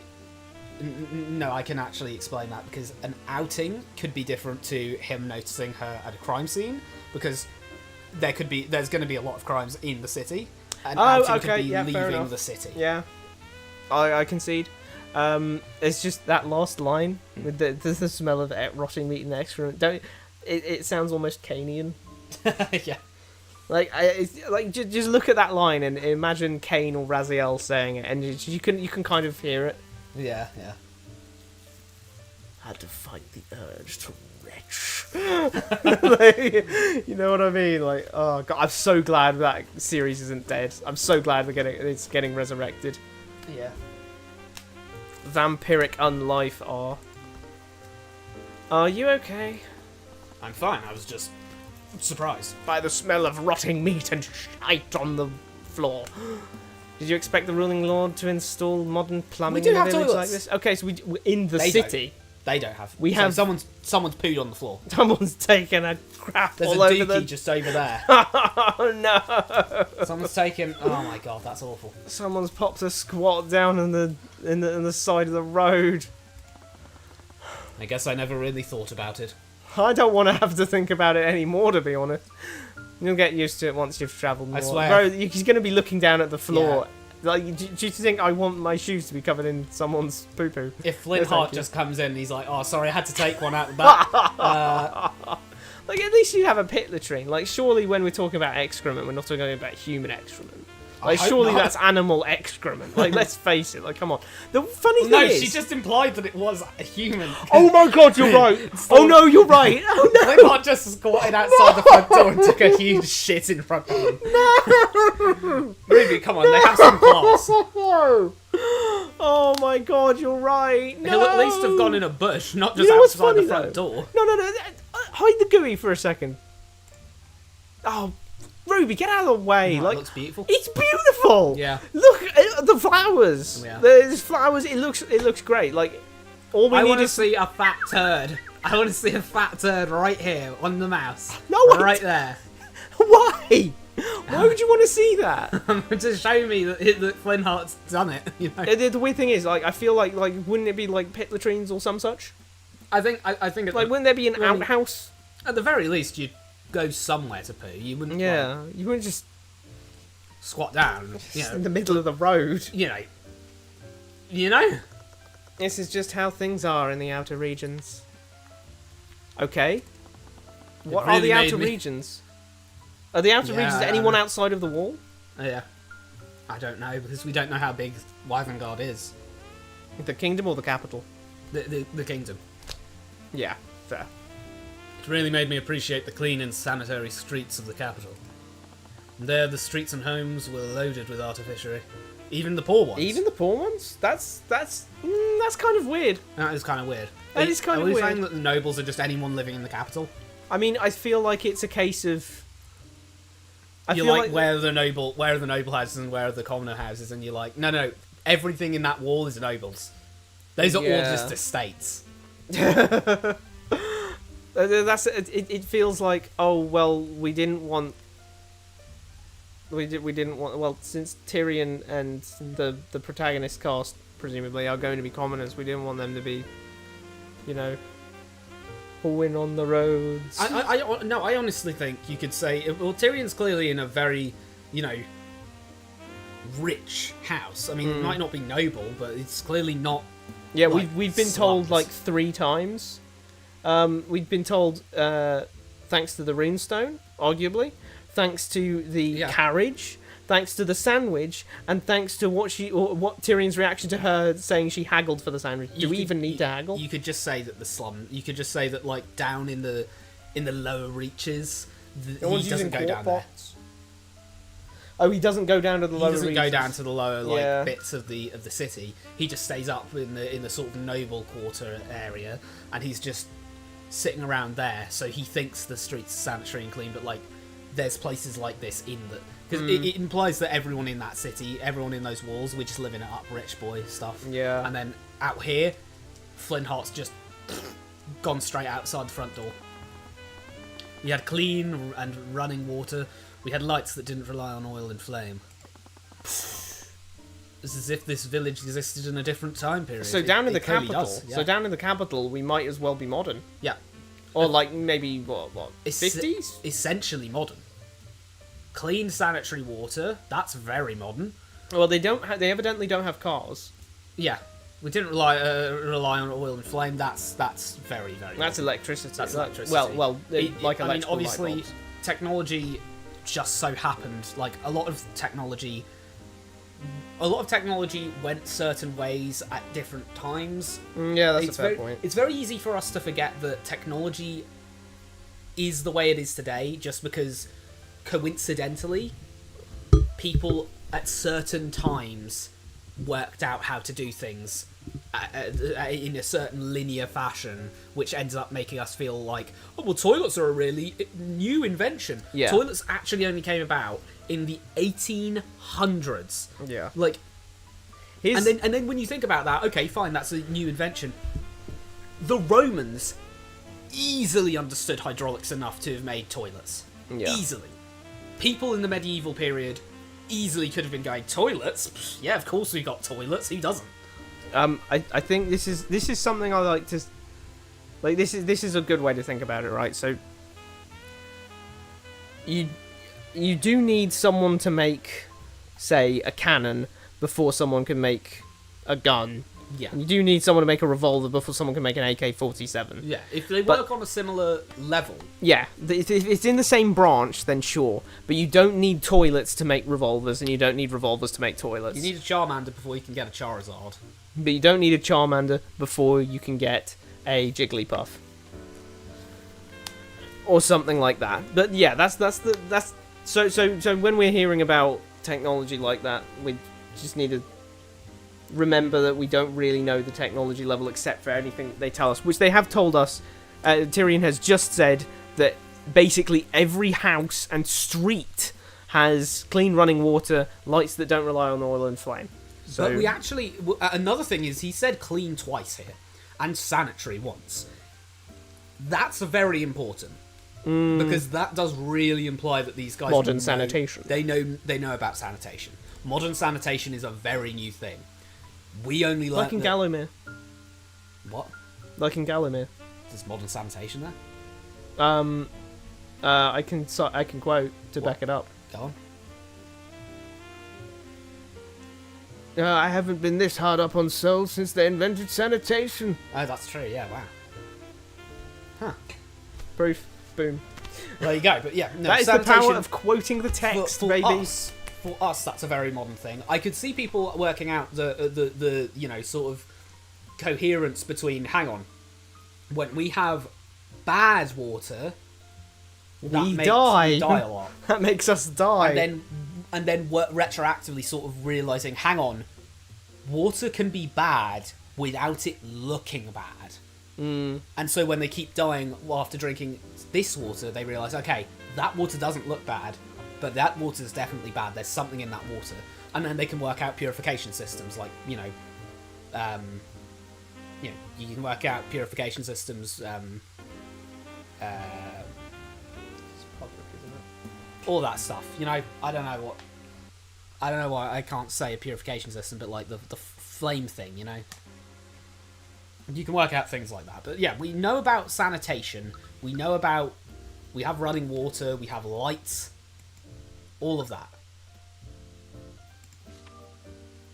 That is a very, very, very, very, very, very, very important bit of world building. Yeah, very, very, very, very. Because that's going to impact our idea of the cases incredibly. For instance, now we have to accept the fact that if it's taking place in the city, street lights are likely a thing, and indoor lights are a thing. Yep. We have to take into account the fact that there should be in houses, there should be bathrooms. Yep. Outside, it should look clean. If there is something, if something looks a little dirty or out of place, it should be noticed. And everything is going to impact that. So we need to think about each little bit. I reprimanded myself. I wasn't above this. The people here were commoners, just like me. Who'd only lived like this out of a lack of care from the kingdom. Okay, so why don't they move to the capital? I mean, the obvious answer is going to be that it's more expensive to live in the capital. But, you know, like, we're never really told that. I mean, I suppose we do have these two clearly being rich commoners. Actually, why isn't anyone building on the outskirts of the walls? Have they said a strict no building outside these walls policy or something? Are there land grants or something? It's just one of those cases of, well, then you go this way on this road and then you town. You go over here and then town. Like, you need, the towns have to be far apart. But, yeah, immediately we have this very weird sense of, we have this very weird sense that Tyrion is really big on this idea that he's a commoner. He's with them. Yeah. Like, despite the fact that he's definitely got more in common with a noble. Noblemen would definitely have more in common. He have so much in common. He and Ruby were confused for nobility. Yep. Talking. They're probably going to talk to House Pierce, Yeah, or relatives of House Pierce. Relatives of that, which House Pierce is, obviously a house. It's a house, so it's going to be a noble house.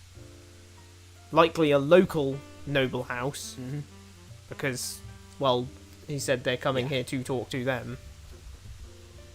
Or they're probably relatives of, so he's the ones they know. Anyway. Also, just say lack of care from the nobles, I think, really, because it's the kingdom. What's the difference? Well, I mean, what's the difference? Yeah, but, the kingdom... They're the ones running the kingdom. The kingdom implies all of the commoners, too. Because... yeah, I guess so. Take a left here, the tavern should be at the edge of town. Tyrion, we haven't moved. Take a left here, I said. No, I don't want to take a left there. There's a massive brown thing over there. It's like a caterpillar or something. Oh, Jesus Christ. I have to describe it. Well, now that I've blown everyone's eardrums out with a throat clear. They'd already clicked off after I described a big poo. Fine. If the reports are right, this should be the place. Is this really a meeting place for the dissidents against the crown? Flintheart had done an amazing job of disguising their headquarters as a rundown shack. Why would you think it would be anything more? You've kind of implied that the commoners have absolutely nothing to their name. So, I don't know why you'd think they'd randomly have a, secret base or something that they built in the, the bat caves out here. The tavern's been shut down for a few years. Nowadays, Flintheart McCoy just uses it to host his rallies. Hey, you lot! The McCoy Tavern is closed. Oh, hear that theme, wow. The dissident leader stormed towards our carriage as we parked. The funny thing is, that means that he knows it's Flintheart.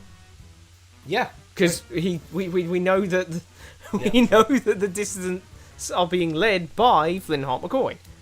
So, if he's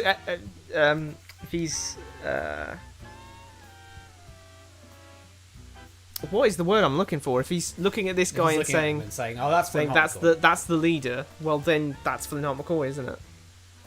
Yeah. I mean, if there was if there was a group of dissidents or whatnot, like surrounding this area, rather than just him being here, if there was like a bunch of dissidents, then you could obviously say, oh, well, he's just referring to the dissident leaders in Flintheart's the leader of this group here.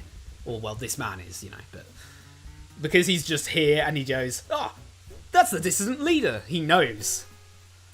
You know, that look. He knows. He knows. He had a roughness to him that matched the state of his tavern. He was practically growling at us with every word. He got close to Mr. Mora's face, his feet planted firmly on the ground. She was unflinching, of course, standing her ground as he leered at the two of us. I take it you're Flintheart McCoy? We'll see to you. I said that because it was a hard you. Yeah, that was a hard you. Flintheart McCoy. He's a bit happier now. he's less upset. Occupation: clinically unemployed. Occupation dissident. Yeah, occupation dissident, I should say. Occupation domestic terrorist kind of sort of. Technically domestic. I mean, technically speaking. Technically speaking, yeah. The military are coming after this guy. Yeah, this guy has the military after him. Look at this. I really can't be understated. Yeah, the military. And let's face it. Someone is declared a terrorist by the government. Yep. There's no if the government objective way to do it. If the government is say a dictatorship, that doesn't change the fact that people fighting against the dictatorship are domestic terrorists. Because they're going to be assigned as domestic terrorists they'll be by assigned, the state. The state can assign domestic terrorism. It can't assign global terrorism. Yeah. Global terrorism is a different thing because you have to actually commit the crime of terrorism. Yeah. Where you have to go further than being a domestic terrorist. Is just you don't like the government. You want the government to change. You're willing to, voice your opinion against that, and then the government can just go, oh, they're voicing their opinion against us, domestic terrorist.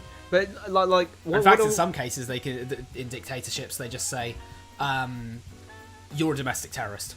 Even if we I just want to point this out, to make my point very clear. Yeah. Imagine in your own country, dear viewer, there is an organisation or a group, and the government has decided to send the military after them. I think you would assume that they are terrorists. You wouldn't be surprised if they were being referred to as terrorists, because you'd intuitively think, wow, the military's being sent after them. Yeah. That's what I want you to be thinking of when the military's sent after this guy. Even if we consider the Kingdom of Wyvern to be a bit dictatorial. Yeah. They're still the guys calling the shots are still the ones deciding whether or not this is terrorism or not. Yep. So if you think the government would probably be calling people that they send the military after terrorists, then chances are this guy is also branded a terrorist. Yeah. So yeah, occupation terrorist. Leader of a revolutionary faction in Cornhaven and owner of the McCoy Tavern, well, former owner, I suppose. Seems to have an extreme grudge against majors and the nobility. But that sentiment tends to be common nowadays. Now, I not to linger on this too hard, but if we're going that road, of calling him the owner of McCoy Tavern, doesn't that make him a proprietor? Yeah. Rather than an unemployed? Well, I mean, maybe... Well, like you said, ex-owner. Yeah, it should be saying he's the former owner. Is the McCoy Tavern, does he have a land grant for that or something? Is it up and running? Or not? I don't know. Is the McCoy Tavern just the name of the house? It's like a... Is he ending Bart's out there? Bart Ender? Yeah. I don't know. Maybe. He could be. I don't know. It depends on how the land granting system works in Wyvern. Maybe he has a residential lease for the McCoy Tavern, but he doesn't have a commercial lease for it. That is actually pretty important now that I think about it, because as we are going to see later in the coast, he is living there, and this is a game about law. So we should know if he actually owns the place, or if it is actually him squatting there, on technical legal terms. Has the military not checked this place? I don't know. They haven't. They say the he lives there. They say the military. They kind of dance around. Military doesn't like people like him. But does that mean that he's actively? Do we have a census? Yeah. Do we have a census? Because if we have a census, then they should have just walked up to his address. Oi, you there. Sorry for not writing ahead of time, but my messages weren't getting through. I'm Ruby Tamora. I've been trying to get in touch with you, Flintheart. My messages weren't getting through. Wow, she just has... We can't trust the postal system. Yeah. We don't postal have the system is Royal ass. Mail here. Yeah. What? His eyes narrowed for a bit before widening in recognition of the name. Wait, Ruby Tamora? Why you say so? Come on in. His tone flipped to jovial in an instant. Now it was as if he was. Now it was as if he was greeting an old friend. I was surprised people out here even knew who she was. I'd have thought her infamy had only spread in the city. Guess he acknowledged her as an ally. They both had a common enemy, after all. The nobility. Excuse the mess, we haven't exactly seen a lot of guests. What? What mess?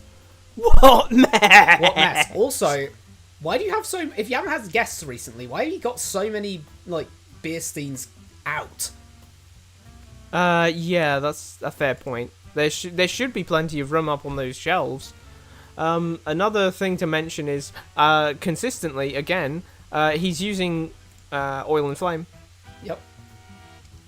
And Tyrion did deliberately contrast the outskirts like this with the inskirts like the capital. Nice tiles on the floor, though. That's not tiles, that's just brick. That's like stone floor. Nice stone floor. It is nice. You can feel the coldness of it. Mm. It's fine. I mean, really, it's fine. This is the least dirty tavern I've ever seen. Yeah, this is a very well kept tavern, especially that point up there. How's he get that? He gets a big stick with a broom. Broom just brushes that nice. My mentor looked around warily as she brushed aside a spider web hanging in front of her. Brave spider in conditions like these. Yeah, damn, it's clean as a whistle. Brave spider. Is that it? Wait, is that a spider's web? Alright. So what brings you here? I doubt someone like you has anything to see out here. One of my clients has been trying to talk to you. We have a proposition that you'll be interested in. Raised my eyebrow at her. This is the first time I'd heard of this client. Ooh, spooky. She's keeping secrets. Is there anywhere we could talk in private? Ooh, she's keeping real secrets. Yeah, secrets. Got a bunch of empty rooms upstairs. Perfect. Cuthbert, stay here for a moment. Don't you need my help? There's no need for that. How's there no need? The Eye of Horus could extract anything she needed from him. That glare overruled my objection before I could get it out. Without another word, they went up the stairs.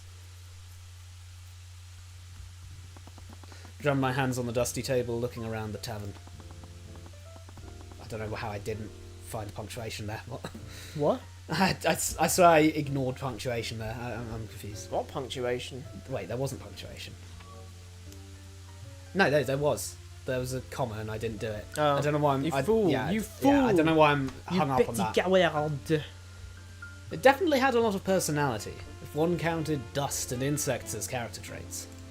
That's so rude. Look Yeah. how clean this It looks place clean. is. It looks clean. Now, I'm not saying I want to actually, I'm not saying I want it to be squalid or anything, but... If he's gonna say that it's Yeah. a mess, it should look it a should mess. kind of look a mess. Faint murmurs echoed from the ceiling, slightly stressed. Sounded like their conversation was becoming more frustrated. I don't know why I did that. Okay. I brought out a small chessboard from my satchel. Even after a decade, it had served me well. I love chess! Chess could be played with one person, something that I'd always taken advantage of. I had a match with the Duke of Commerce scheduled in a few months. Okay. As you do. Bro is the pro! Bro is the pro. He's the Grandmaster. He's the Charles Grandmaster. That Yeah, like, Charles. Charles Magnus. Charles Magnus. Charles. You just had to... That genuinely sounds like... No, that genuinely sounds... That really does sound like the kind Magnus of... Carlsen. That totally sounds like the kind of name they give, Herlock Sholmes type of thing, Yeah. That's that I'm so embarrassed. technically I'm so legally sorry, Magnus distinct- Carlsen. technically legally distinct name. I'm so sorry, Magnus Carlsen. If Magnus Carlsen sees this, we're sorry. Very, very sorry. You're the goat, honest to God. Anyway, we found that the Duke of Commerce is going to have a chess match with Brian. With Tyrion Cuthbert. And he doesn't... It's scheduled in a few months. scheduled in a few months, Months in advance! Yeah, months in advance. Months in advance! not. he had to schedule with Tyrion. Bro had to schedule with Tyrion, not the other way around. He had to say, yo, please, Mr. Tyrion, can I have a match in a few months? No, let me check my diary, see if I've got any. See if I can squeeze you in. Let's see. Best I can do is in a few months. It's like, what? I mean, he seems pretty. He seems pretty chilled about it. I wasn't too worried about him. Well, there you go. God damn! But I might as well take this opportunity. He really is Charles Magnus. Charles Magnus in the flesh out here. Legally distinct Magnus Carlsen. Legally distinct Magnus Carlsen. Oh. But yeah, no, I wasn't too worried about him. But I might as well take this opportunity. So he presumably actually does know the nobility, or at least some of them, personally. Yeah, Because he knows he has had chess matches with the Duke of Commerce. Yeah, the Duke of Commerce is presumably the highest up person in terms of commerce. Yeah, I mean he's a duke. Yeah. Like, so How does the hierarchy go? it's Baron, Baron, then Count. Viscount, Viscount. then Count, Count. or Earl, and then Marquis, and then Duke, And then King. and then King. So Duke And is princes are usually given dukedoms as well, which is why you'll usually hear princes having a duke title. Like, they're the prince, they're the prince of this, but they're the Duke of Wales. Or Okay. something, so I think that's princedom actually. So in terms of so if we're going by titles, the only person he's so high up in terms of commerce that he's second only to his authority in terms of commerce is second only to the king, who is the presumed absolute Considering ruler. that he is literally named the Duke of Commerce, not even the Duke of whatever title he is, he is presumably the highest up position in terms of commerce. That is actually really funny now that I think about it. He's not even called Duke Northampton or whatever. Yeah, it's just Duke of Commerce. This guy is literally just known as the Duke of Money. The Duke of Money. Like, imagine that. That's Oh. crazy. Hope he's green to symbolise the greed for money. Oh my god. I'm sorry, But, yeah, no. couldn't stop myself I from wasn't that. too worried about him. He presumably knows these people. So, Yeah. People know of him. people definitely for know sure. of him, yeah. Oh my god, he'd have to... Okay, wait, hold on a second. I just realised that's really important for the story. Yeah. Because he's already famous. Already famous. There is no way Tyrion Cuthbert isn't a name that's known Yeah. throughout Wyvern. Wait, hang on, yeah. Anyone who goes like, sorry, I don't know who you are. Ah, I'm Tyrion Cuthbert. Okay, Wait, cool. the chess master. They're not... flipping Grandmaster of Chess. No, I'm a defense lieutenant. Oh. I'm Magnus Carlsen. Oh, Oh my god. Magnus Like- Carlsen. Like, oh wait, you're like... You mean like Charles... Like Charles Magnus. Oh my god, Charles Magnus, is that you? No, yeah, I'm legally distinct. I'm legally distinct Magnus Carlsen. But yeah, so everyone knows, anyone who knows anything about chess in Wyvern Knows him. knows him. Yep. Just straight up. Yep. So he's already famous, which means that he should, clients-wise, because, in Ace Attorney, Yeah. especially in the early ones, Phoenix is just... Phoenix kinda is like, he there. isn't, like, super famous yet, but, like, late in 2 and absolutely in 3, Yeah. people are like... Phoenix, right. It's Phoenix Wright. Like, Yeah. everyone knows Phoenix Wright, and people are coming to him for cases because they know that he'll be able to do it, and especially in the sequels, Yeah. which is one thing I think they absolutely get right. Yeah. Is Phoenix Wright's name. Yeah. If they're going to call him a legend, Act like he's a legend. then act like he's a legend, and they absolutely do, because cases always start like someone comes in and goes like, "Yo, is this the right anything agency? I need Phoenix Wright's help, fam." And it's like that's how it should work. But funnily enough, I feel like a little bit that's how this should work too. Yeah. Not entirely, because I'm not going to initially assume Magnus Carlsen can get me off for murder. Yeah, absolutely not. No. But Tyrion Cuthbert is and might. And I really don't think we really touched too much on this when we originally went through this. That like this is really quite strange. I really didn't think about The it. game was always stacked against you when it's nobles. As long as you don't play, you can't lose. except for when it's chess, because then I always win. It is just kind of crazy of like, whoa, okay, wow, he's probably quite famous. I mean, I wonder if the commoners do play chess at all or anything. Like, is that a thing, or is this a noble game? I don't know. The thing is, chess doesn't necessarily have to be played with like ivory pieces. No, you can play it. It's quite. It is a game that can be played relatively easily. So I don't see why it couldn't be a thing that like Flintheart could be playing. If you've got a few pieces of paper, like post-it notes, yeah, or even just a few coins, yeah, you can draw a flipping like 8x8 in the dirt and play it if you want. Yeah. So it's not that difficult, but you know, it's just it's one of those things of I wonder, because is this another thing that's making me go, hang on, this guy's more in common with nobility than the commons? Yeah, he's borderline noble. How do you think the nobles, especially from like the nobles that we're about to see shortly, you know, the, like in cases 1 and 2. Yeah. How do you think they take it when some commoner beats them in chess? Yeah, they just like, all right, fair. Yeah, they look at the board, they go like, shake your hand. handshake. Right. They do that like, yeah, fist bump, handshake. Come on. Yeah. Handshakes, but they get increasingly more awkward. I love those. Checkmate. I lost again while playing as white. That was 3 times now. That is funny because white has a slight advantage. Why? It's just statistically speaking. Ah, okay. White actually wins slightly more matches. Huh. I think. Oh. Hello! I think Magnus Carlsen would know that. Yeah. Should ask Magnus Carlsen if it... Oh.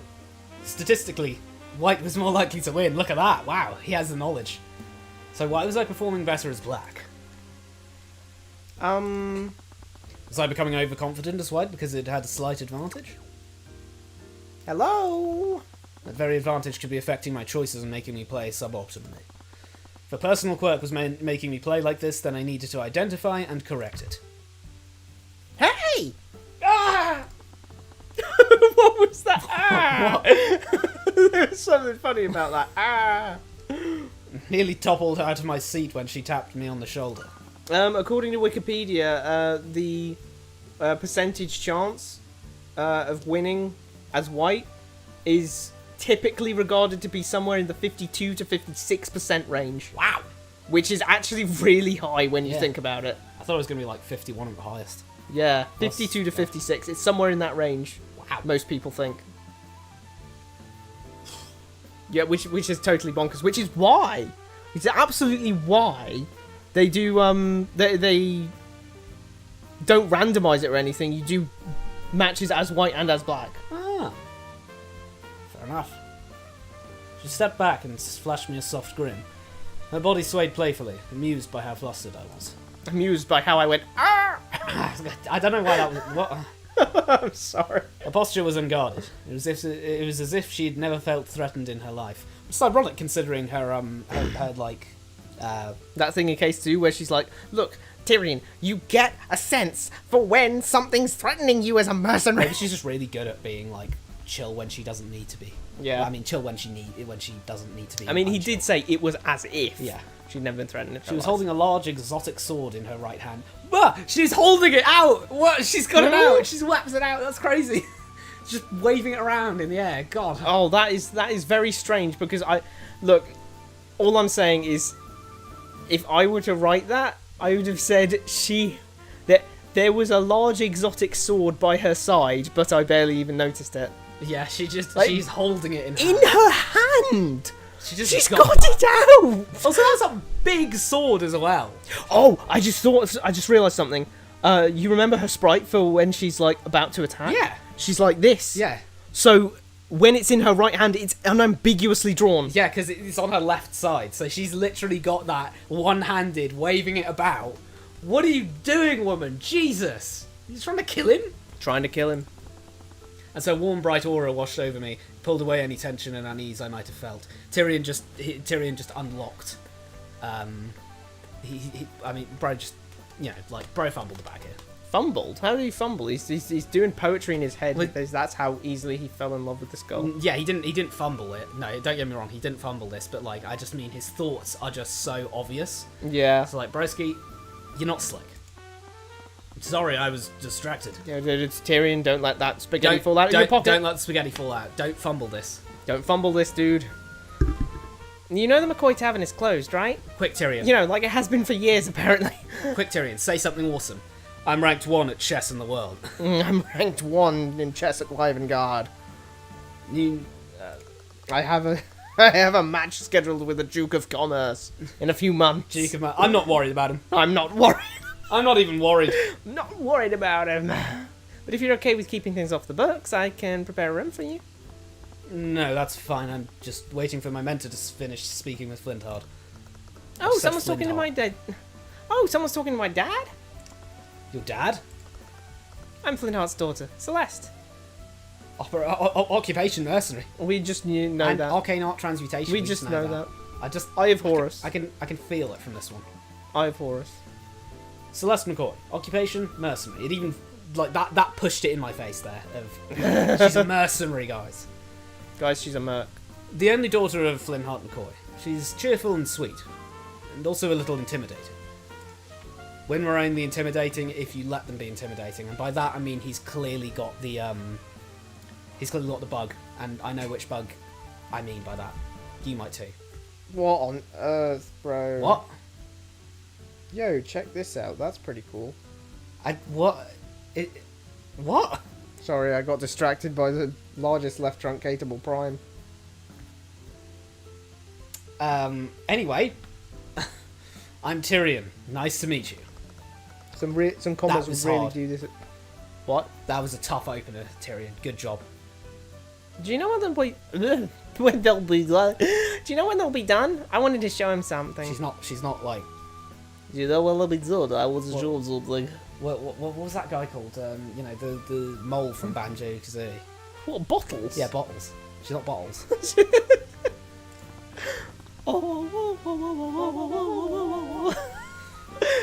I was gonna say that needs to make a comeback, but like it's all specifically the speaking thing, but that's an Animal Crossing thing now. I was gonna say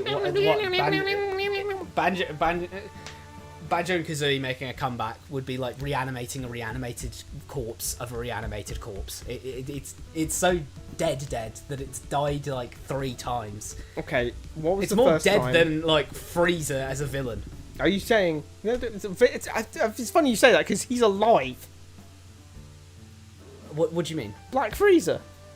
Yeah, I mean, I guess he is alive, but you know. Wait, why is he alive? What do you mean? Why is he alive? I thought he was dead.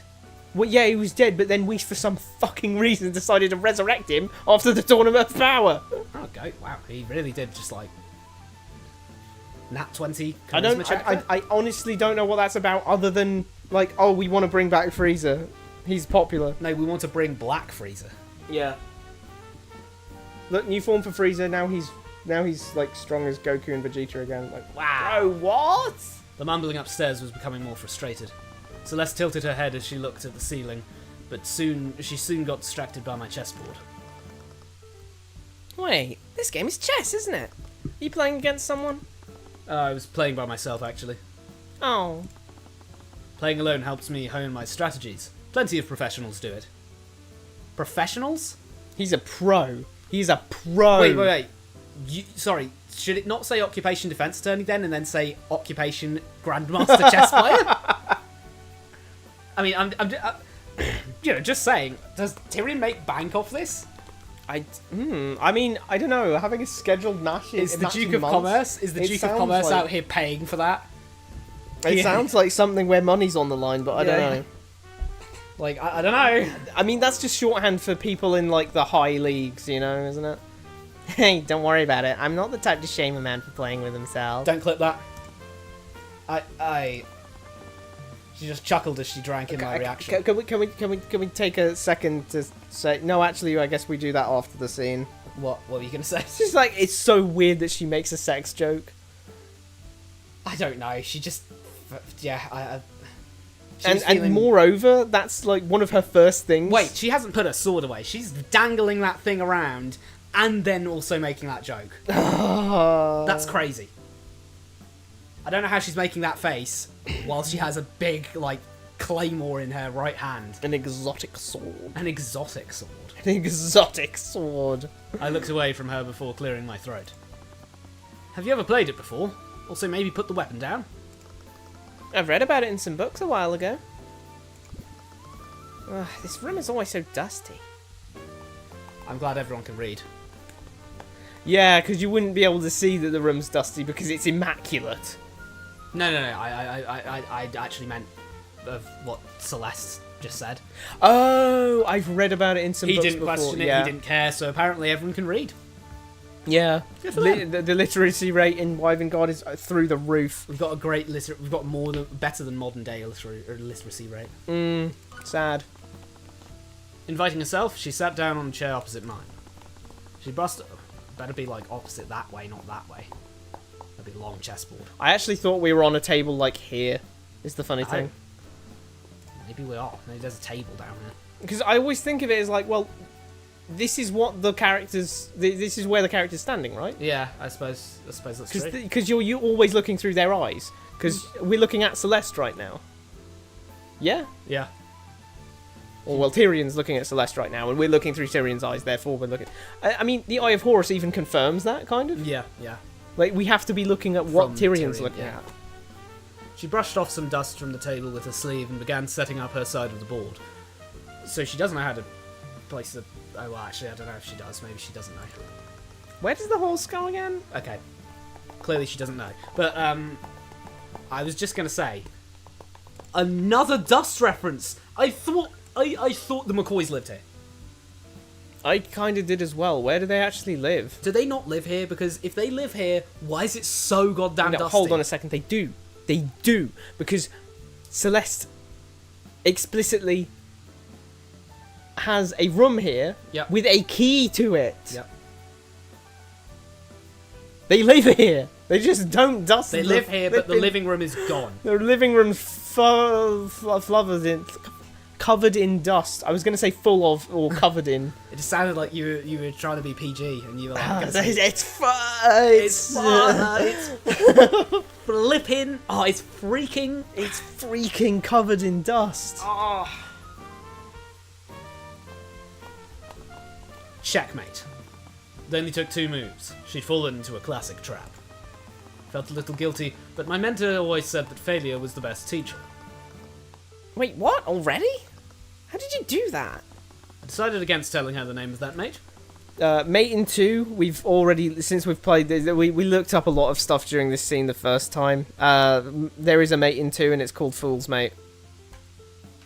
Yep. She just grumbled under her breath, and as we both moved our pieces back into place. So, what kind of business are you meant to have with my dad? I'm honestly not sure. She doesn't really tell me much. That's so sad. I mean, we have seen that. Yeah, Like, she's keeping secrets about this thing. Whatever this is, she's keeping secrets about it. I think it has something to do with his dissidence against the crown. I guess that's technically right because he leads them. Yeah. I was thinking that was the wrong kind of dissidence. It should be a capital D, because it's the name of the organisation. Dissidence against the crown. He can put it on the tavern, like, put a banner, you know? I mean, they're never going to find him anyway. This is where he Yeah, this is where he lives. This is where he lives and they haven't checked it. Sorry, should I not be saying that out loud? It's fine. It's not like he doesn't, shout it from the rooftops. He literally came out to beef us No! about being a dissident. What are you doing outside my tavern? He What are you starts doing fights outside over the dissidents against the Crown HQ? Like, She stroked her chin as her hand moved and hesitated over each of her pieces. She hadn't realised that she'd been led into another trap. Here. She moved her knight into position to attack my queen. She'd blocked my initial assault on her king, but... Checkmate. Scholar's mate this time. They did a lot of research on chess. Yeah, if I recall correctly from when I looked it up last time, Scholar's Mate is a mate in 4. Yeah. And, it does actually play out like he described. Yeah, they did a lot of... They loved their chess research. They're either chess fans or being really, detailed about it because it's an aspect of Tyrion's character. Yeah. Either way, it's a good sign. Yep. What? How do you keep doing that? The more you play, the The more you'll be able to recognise the specific boards. You get the hang of it in time. It amazes me how much of it is memorization. I don't know how to play chess. I like it, but I don't know how to play. No, if you play chess casually, then it's still like a tactics thing. But if you're playing it at a professional level, there is a lot of, you know, thinking ahead of like, you know, that old joke of, you know, playing against a pro is like you move one piece and they're like, oh ha ha, the Switch controller, I see. Yeah. Well, I'll win in 12 moves exactly now. And it's like, because, you know, there are just some boards where you can lead people down certain... Yeah. It's like, it just is a matter of learning how to deal with specific things sometimes. She just glared at the board. If she breaks my board... Sorry, I don't know why I got, like... It's weird. Well, she's not a pigeon. But why would a pigeon break a chessboard?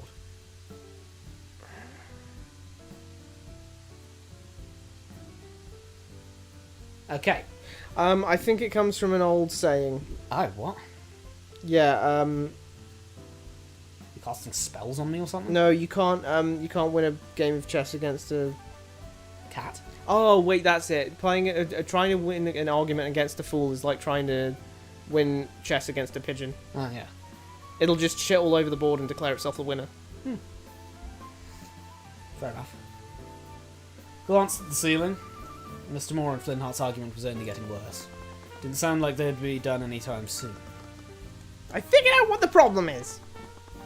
Is it that you keep mobilising your pieces without intention? It's food, Tyrion. I need food. She stood up and stomped towards the kitchen, but not before spinning back around to me. We're not done. Don't you dare leave. A few minutes later, she returned carrying a gigantic slab of cooked meat. That's not cooked. Yeah, that's rawer than me. That's what? What? That's rawer than me. What? Wait, I don't know. I felt like that was trying to go somewhere, but it just didn't. It just didn't. That looks like the juiciest, tenderest meat I've ever seen in my life. That meat's still walking. That meat. That's the kind of meat where if you like press your fork against it, like some blood actually comes out. That meat. That meat's so fresh that it's still got the fear of dying on it. That meat is like, it's raw. It's raw. I stared at it for a while, wondering if she was planning to eat all of that in one sitting. She began setting up her side of the board with one hand while holding a fork and knife in the other. She was somehow twirling both utensils in her right hand to switch between them. I tried doing that once. It's really hard. Well, there you go. It's possible though. No, I think if it was something you did on the regular, you could probably like get the hang of it. Yeah. She delicately carved a small bit. Why didn't she just use the big sword? Just smack that down the plate. What do you mean, why? She's used that to murder people. Not recently, I hope. Well, not murder, but like, you know, kill people. She's like, it's dirty is all I'm saying. A knife... Well, this place is dirty too. Except the fridge, apparently. I guess so. Wait, where'd she get this meat anyway? She went to the kitchen. Yeah, she just went to the kitchen. She went to the cold room. The cold room. She went to the walk-in freezer. She just went to... I don't know, she just went outside. There's one of those... It's one of those, like, big meat things on the hook that Rocky Balboa punches for practice and stuff. She delicately carved a small bit of meat with a knife before spinning the fork to bring it to her mouth. She tilted her head at me and swallowed the bite whole. Bloody hell! Wow! Won't even savour that? You're not going to bite into it? You get over a tender, juicy hunk of meat like that and you don't even bother chewing? That's crazy. That's actually... I know, I see why he calls her intimidating. That's scary. That would be melting in her mouth. She's got some psychotic behaviours, this one. She's kind of scary. Bro, what? Hey, it's your move. Right. Hey, it's your move. Hey, it's your line. Hey, it's your... Right. For someone who had never played before, she was quickly improving with each game. It took me a while before I even noticed, but she was adapting to my strategies and trying to use them against me. She caught me unaware a few times. The rate she was learning, she could easily surpass a nationally ranked noble with enough practice. Nationally ranked? There is a ranking There's a system. ranking system. He's one. He is one of them. In fact, yeah, like you say, he probably is number one. Checkmate. I'd been playing this game far longer than she had, and I was ranked far above the average noble. Okay, so unless he's being humble, Yeah. he isn't actually He isn't number one. He's Who's number he's one? number one. Who's number one in Wyvern She just narrowed her eyes at me. Of course, something I have to question about that is what's the point in nationally ranked? Because I really don't expect anyone from, say, Cornhaven is, you know, Yeah, beating chess anyone. maxing. Yeah. and then coming down to the capital. Like, do you think Flintheart McCoy is out here like, oh well, I got a chess match scheduled with the Duke of... They should just, nah, do you know what? Just keep that joke running. Just have everyone randomly start saying, well, I've got a chess match scheduled. I got a chess match scheduled. Like, just every character at some point in the story, a chess match is Like, scheduled. like, one of the witnesses is like, oh, does it have to be tomorrow that I get summoned as a witness? Like, I've actually got a chess match scheduled for tomorrow.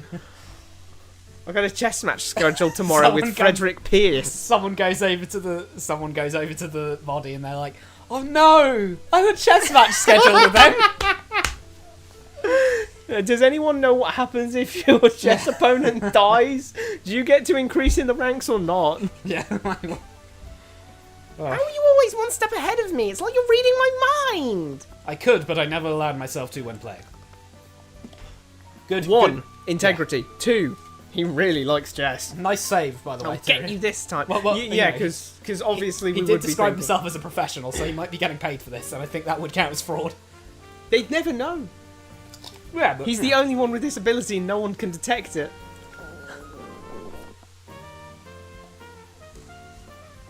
She began placing the pieces back in place when my stomach groaned loudly. Don't offer me your weird, like, raw meat. She blinked at me, startled for a moment, then she giggled. Excuse me. Have you eaten anything? No, I lost my sandwich. Oh. She looked around for a moment before her eyes went to the slab of mystery meat. Slab of mystery meat is diabolical. Bro, how do you say that as something like someone's about to feed you? I'm not like, eating. No, I'm not eating your mystery meat. your mystery. Like, your mystery meat is not going anywhere near my mouth. Do you want some of this? We have a lot. No, I couldn't possibly. My stomach reprimanded me with another a loud rumble. He's a carnivore deep down. This one really wants that weird mystery meat. Give me the mystery meat. Against my protest, why not? Isn't there anything else? Isn't there anything else she could offer him? Like, just some bread in the back or something? Do they just... Yeah. Is their kitchen just It's just this meat. They're just full of meat. Just full... whatever this is. Whatever that meat Slapped is. on the ground. It's just meat. Yeah, it's just meat. They're always eating Against meat. my protests, she spun the like knife in her hand. Liver King or whatever his Yeah, name just, is. just eat meat, Like, meat. meat, and you cook it up In and my you put more milk. meat on the meat. Gotta fucking boil my balls in the You gotta have your deer testicles or in whatever. my milk. In milk, like, no offense, but Pack it in, I'm right. afraid that is not healthy. That is not healthy, and yeah, it's not healthy. Against my protests, she spun the knife in her hand and carved a bit of meat.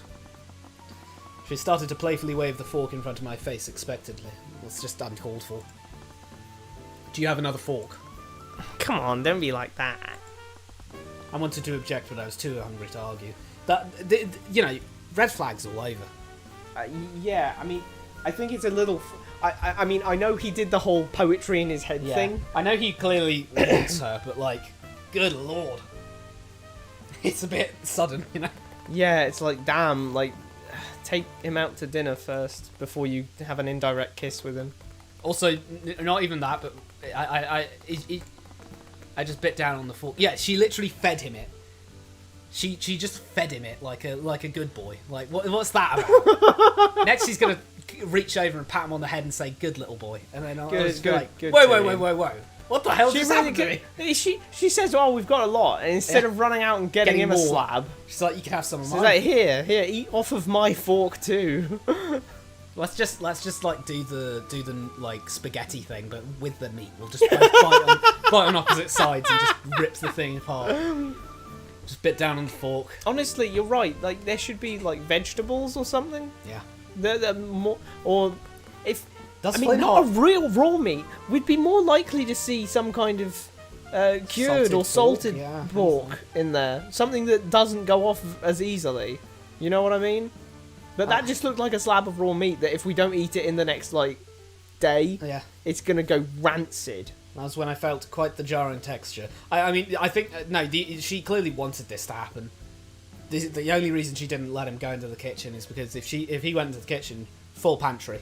She was like, no, you're gonna eat the same meat as me. You're gonna eat this meat. Meat was tough and fibrous, which is terrifying considering it's raw. I had to consciously chew through the leathery sinew and lest I choke on it. Never tasted such a distinct greasy tang before. I realised that I'd never actually asked where her meat came from. How is she eating this so quickly? Sorry. everyone. How is it? Well, it's certainly unique. Yeah, bear meat is kind of weird like that. Oh, okay. This is where we're at, guys. As I questioned every decision that had led me to this point, Mr. Moore and Flintheart came down from upstairs. What right. Flintheart, your daughter just forced me to eat her mystery meat. A mystery Her bear, bear meat. Bears are carnivores. Their meat They're, is like, not they're yummalicious. They're so high on the trophic chain. It's crazy. Like, look, just here's something to think about, right? Here's something to think about.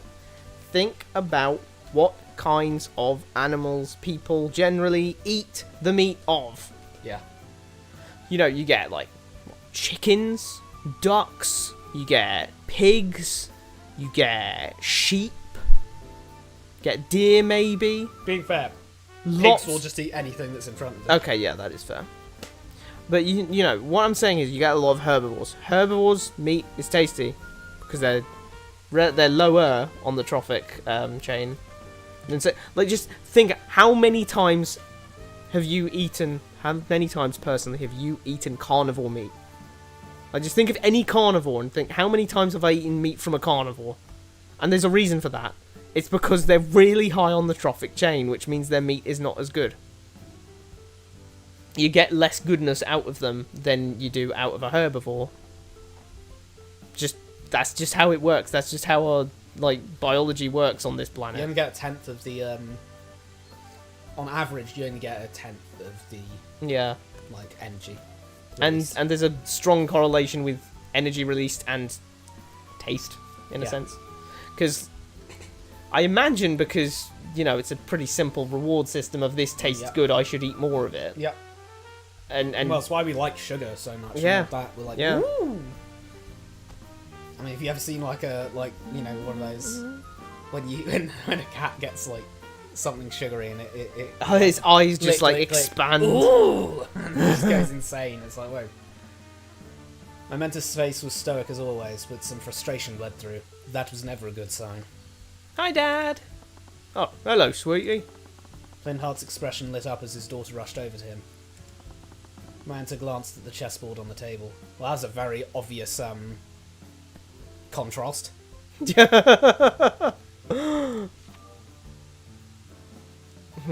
Chessboard. She never really took an interest in chess, but she knew that I had been undefeated since I was 10 years old. Oh! Okay, so he is ranked 1. Oh my god! So he is ranked 1. Undefeated! So yeah, he's ranked 1. Oh So he's just being humble. god! Undefeated since I was 10 years old! He's been clapping cheeks. Easy. Bro, we need to set up a match between Tyrion Cuthbert and Charles Magnus. Yeah, honestly, has Charles Magnus lost ever? Because Of course. I'd assume he has. People lose chess all the time. The best chess players, of course, they lose chess matches here and there. It's like, you don't just not lose. This guy's literally undefeated. Wow. I Wow. mean, perhaps you could say it's like hyperbolic. Maybe, but I don't know. That's a pretty obvious thing, you know? Don't feel too bad about losing to him. He's nationally ranked. Well, technically everyone's. Everyone's nationally ranked in Wyvern. What? You never told me that. Can't believe you'd exploit a newbie. If only. She's saying that... If only... Wait, what? Wait, what the hell? What do you mean, Ruby? You should have exploited You Celeste. should have exploited Celeste, Tyrion. Well, too bad. I got exploited myself because she gave me the mystery meat. Yeah. Is that what your suit is for? Are you some kind of travelling chess player? No, chess is just a hobby. I'm a defense attorney. No, incorrect. You said you were a professional chess player. It's not a hobby to you. You said you were professional. Also, the way she said it sounds really... Are you some kind of travelling chess player? Yeah. That makes it sound like there aren't chess professionals. Yeah. Which is kind of weird when, you know, there are chess professionals. He said it himself. Even the Duke of Commerce has to schedule a fight between him. Yeah. Like, what? I didn't even know we had attorneys in Wyvengard. Does she live under a rock? Okay, where do you have knowledge of attorneys from that isn't Wyvengard? Because we're about to find out that Wyvengard is an isolationist country. Yeah, so I don't know what she's on. She's tweaking this one. They were definitely a dying breed. The competent ones, anyway. I suppose we can assume you don't get. Oh, that was a public second defense. anyways. If anyone wants Was to it? drink. That was second anyways. No, not you're water. right. What? I needed a drink anyway. You're taking a drink too. Well, yeah, but the way I said that was a drinking moment, and then you went, oh, right, and then turned over to your water like, oh, he's got me there. I got a drink now. Got a drink. Speaking of, we should probably get going. I hate to refuse you after you came all this way. I respect what you're doing, but I won't work those mages of yours. Wait, we've got mages. Mages? Sad. Sad and Scared shocked. and shocked. Mr. Moore had mentioned that. Was this mystery client a mage? Anyways, it's getting late. Wow, okay. Take another sip. Drink up, everyone. If you leave now, you probably won't get to the city till morning. That is... We're really far. We're really far. You won't get there till morning. How late is it?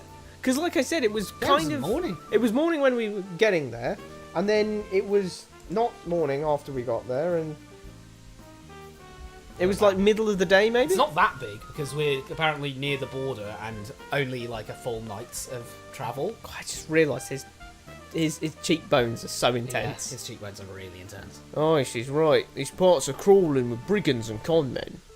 You know, like, it's kind of implying that it'd only take half a day's travel, effectively. What were we get- doing? 6 hours? Yeah, like 6 hours of travel. I mean, that's all right, but it's not that big. All right. You know- It's really far. Well, it's not that far, considering we're using horse and carriage. We're not exactly on a car. Oh, yeah. Okay, fair enough. You know, And that's we're not the eastern saying, border. oh, let's, little trip to Edinburgh. Okay, but to be fair, that's just the eastern border. We don't know anything about the other borders. All right, time to hop on the train to No, to but Edinburgh. look, London's way closer to the damn south it. than it is. It's not in the centre of England or anything. Huh? London, it's not in the centre of England. It's way closer to the south. I mean, So yeah, if southeast. the capital city is closer to the east, Oh, yeah. then I that suppose. could affect how the size of the kingdom is. Like, Yeah. maybe it takes like 3 or 4 Maybe days maybe to it get is far to... in the east, because, yeah. Maybe it takes a week to get to the western border. Okay, yeah. I can see that, yeah. You wouldn't want to run into one of them after nightfall. I guess you have a point. The tavern has plenty of empty rooms. Why don't you stay here till morning? It's the least I can do after you came all this way. Fine. No, I'm not exactly in a rush to get back on that carriage. Sweetie, can you help me with the... He paused, his eyes focusing on a giant slab of meat on the table. He Did loves you saying kill it's a another giant bear, slab of meat. sweetie? Oh, wait. Yeah. Did you forget? I forgot that was the line. Kill another bear? Did you kill another bear? We barely got through the last one. Wait, there are wild bears just walking about Wyvengard? Honestly, I'm questioning why he's even mad. Yeah. 1, bears will, kill people. Yeah. 2, it's good meat. Hold on, wait. Well, it's not really that good meat. Well, it's not good meat, but it's edible. I suppose it is edible, but it's just quite... Ugh. Then again, considering the stakes for most people around here, the commoners seem to be so poor that they don't have toilets and they have to resort to conning people on the road Yeah, to they're try and get food. She was like, "Oh, I'm sick of eating porridge," Yeah, I'd say and a Tyrion bear, was like, "Oh, they've probably skipped plenty of meals." yeah, you know what? Under the circumstances, at least it means they survive. Yeah, at least they've got, something to stop the walls of their bellies to clang at each other. Maybe he's just thinking, no, we could have captured it and then sold it to the bear baiting trade and bear cash from that.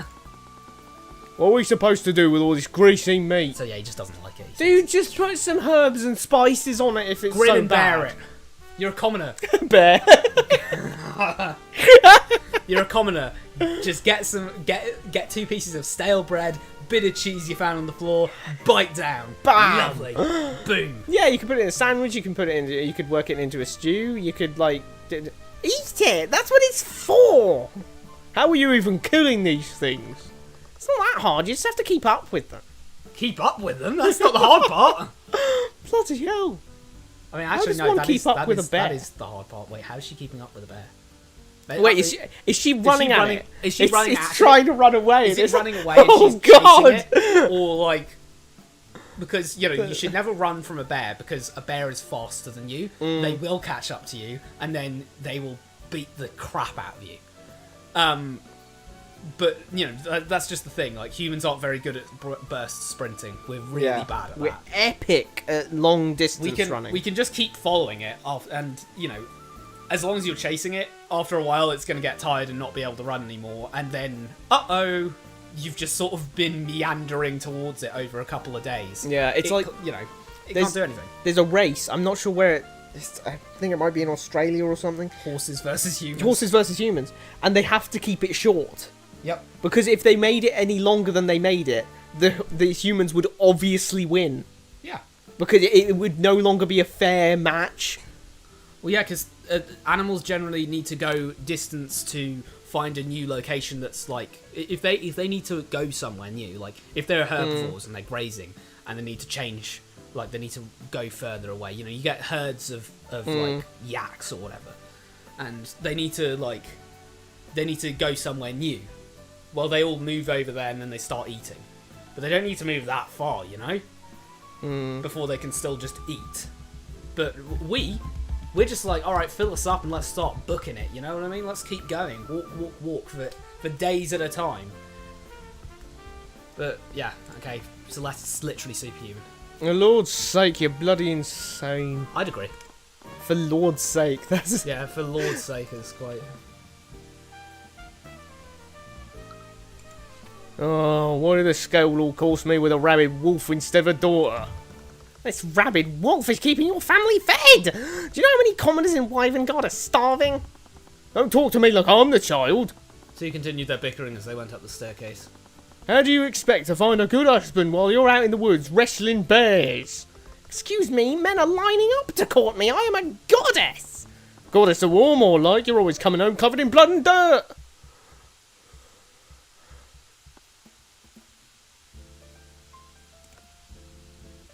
Do we consider that the scene from the Fade to Black? I think we consider that the scene from Fade to Black.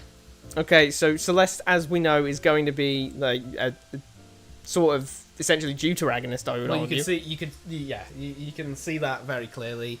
When you open up the game, it shows it. Yeah, you can see her on the left with Tyrion in the wide shot. You can. Look on the thumbnail shot. Oh yeah, the thumbnail of this very stream. Look at that thumbnail shot. Boom. But yeah, no. So yeah, Celeste is so it's her opening scene. So very important. We see that. I mean, we got a big description for Tyrion about how bubbly and warm she is, and how a bright, shiny aura, blah blah blah. Please marry me. There's people who are down bad. He's down. He's atrocious. Down awful, bro. He's down atrocious. He's down atrocious. He's down so atrocious that it's more atrocious than that bear meat that was just shoved down his throat. Yeah. She's a big eater. She's very, very strong. Probably superhuman. Definitely superhuman. Definitely She superhuman. ran a bear and then killed it with her bare hands and a big sword. Yeah, she's got a big exotic sword. Let's see, she's a quick study. She's not completely. She's not just muscle.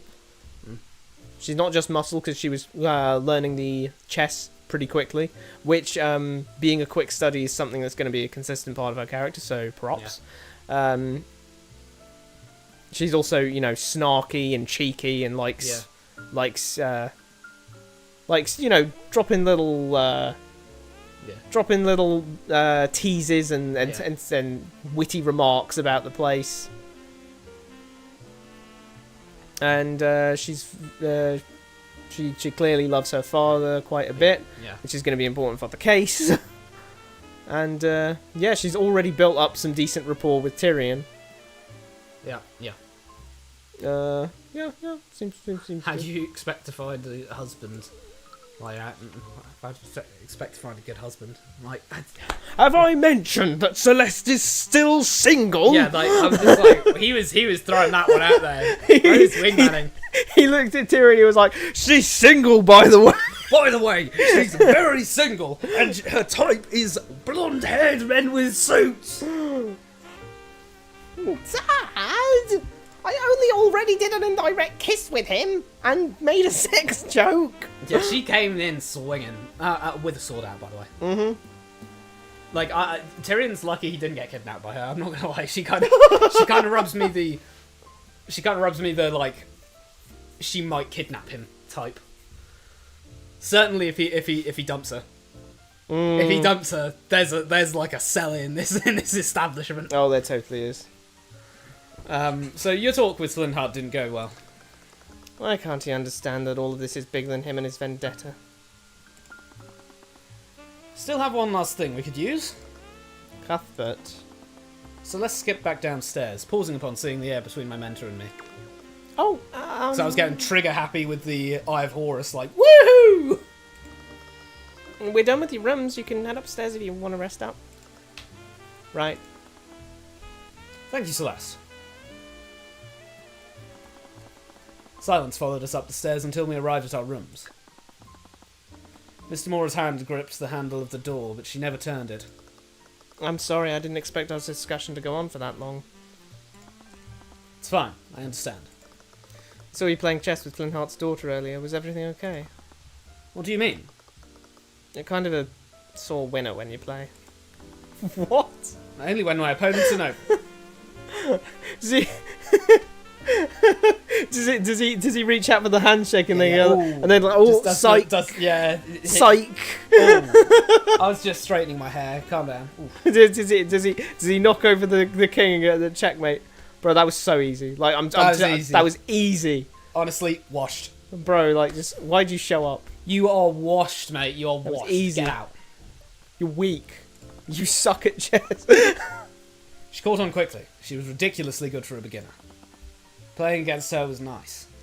He's going 2 months later, he's going to be going to the Duke of Commerce and he's going to be like, you are absolutely cat shit at this.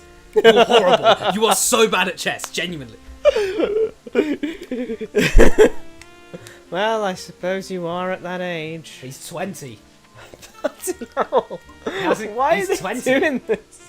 Poor bloke, he's 20. No, that's not what I meant. Never really get to play against other players outside of tournaments. What? Bro just solos it and doesn't ever, like, other than tourneys, he's just... The funny thing is, though, he's got a scheduled match. Is that part of a tournament, then? Is that part of a tournament, or is that just a scheduled match and he considers it a tournament? It's an exhibition match. Yeah, it's an exhibition match. They're doing it for charity or something. Charity match, yes! Charity match. Everyone's going to watch, and then everyone's going to be like... He's going to be sitting there like, oh, I can't wait to clown on this guy. And then he's like... He sees all of the, like, charity workers there watching the event. He's like, oh, God, this is going to look so bad if I start, like, Fortnite emoting on him. It's like, woo! Beat you! They're just like... Charity for the poor commoners. Oh look! Do you see if I tip over this other piece next to your king? Look, it makes an L, because you're a loser. Oh no! You're a loser, Duke of Commerce. Oh no! Do you only ever want to play shogi against me? Because shogi is clearly superior. Shogi apparently is here too. It's complete anarchy, is what it is. Just bring fallen pieces back to life like some kind of necromancer. which are real. Which are real. We'll see in case 2 that they're very real. So I don't know why he said like some kind of necromancer. Like, Oh, no, consider the books though. no, I just mean it's a bit like weird since those are real things. Well, yeah, they're real, but then no one's Yeah, done it in it's just- 100 yeah, years. Wow, it's just quite strange. It adds depth. Dropping adds a dimension of play that isn't present in chess. We both glared at each other silently, but all the tension from before had left. After a few moments, we just burst out laughing. You really have grown up, haven't you? He is 20. Must have been only 10 when you suddenly showed up at my house. Okay. Okay. So, she's raised him for 10 years. She chucked that chessboard at him, got him to be undefeated. Damn! quick. Dude, I just gotta say, she's surprisingly cold for having... Like, she's surprisingly arm's length for having raised him half his life. Yeah. Yeah. That was a long time ago. No, Virgil, no! She stayed silent for a moment. I know that you're just trying to help. Why won't you let me? Kath, but it's not the right time. It's not the right time to use the Ivor. It's not the right time to choose mind reading. I'm ready for this, Mr. Mora. Actually, how did Tyrion... Tyrion clearly has a thing for Celeste. How did he resist the urge to instantly read her thoughts? He should have immediately been like, so, do you want to, you know, how do you feel about me? It's just, he should have instantly been like, alright, wait, let me see if I can... You are. I'm I ready. know you are. I'm super ready for this. That just made me raise an eyebrow at her. Then what's the issue here? Again, she just stayed silent. And get some rest. You'll need to prepare for the journey tomorrow. I winced at the thought. I'd completely forgotten that I'd have to wrangle those horses again. Poor horses. Poor horses. I opened the door and fell onto the bed inside. Splat. Wasn't long before night fell. Between driving that carriage and dealing with those con artists, I was exhausted. Fell asleep, but felt uneasiness creep into me as the night went on. Felt myself being pulled away, brought elsewhere. To spooky music land. And spooky... And the eye of Sauron Yeah, in the Sauron, sky. true. In every direction I looked, there was nothing. Only the glass-like floor I was standing on. And behind me was... dumb eyes! I saw my reflection in the floor. With each step I took, it rippled and shimmered. I knew that I was dreaming, but something deep inside me insisted that there was something real about this. Found. Whispers echoed through the realm. I spotted a small, dark silhouette of a person in the distance. She was silently staring at me and was murmuring something under her breath. Look at the bottom. I just realised it's not actually a full-on black silhouette. Oh yeah, wait. You can see her hands. Yeah, you can see her hands. We're going to see this character in case 2. Ah. So there's not really that much time to forget this person's silhouette. Yeah. Well, we're going to see more than her silhouette. Finally found. She repeated the same phrase, almost like a chant. It's wibbly wobbly. She was wibbly and wobbly. She looked practically giddy in anticipation of something. I finally found you, Heaven's Born!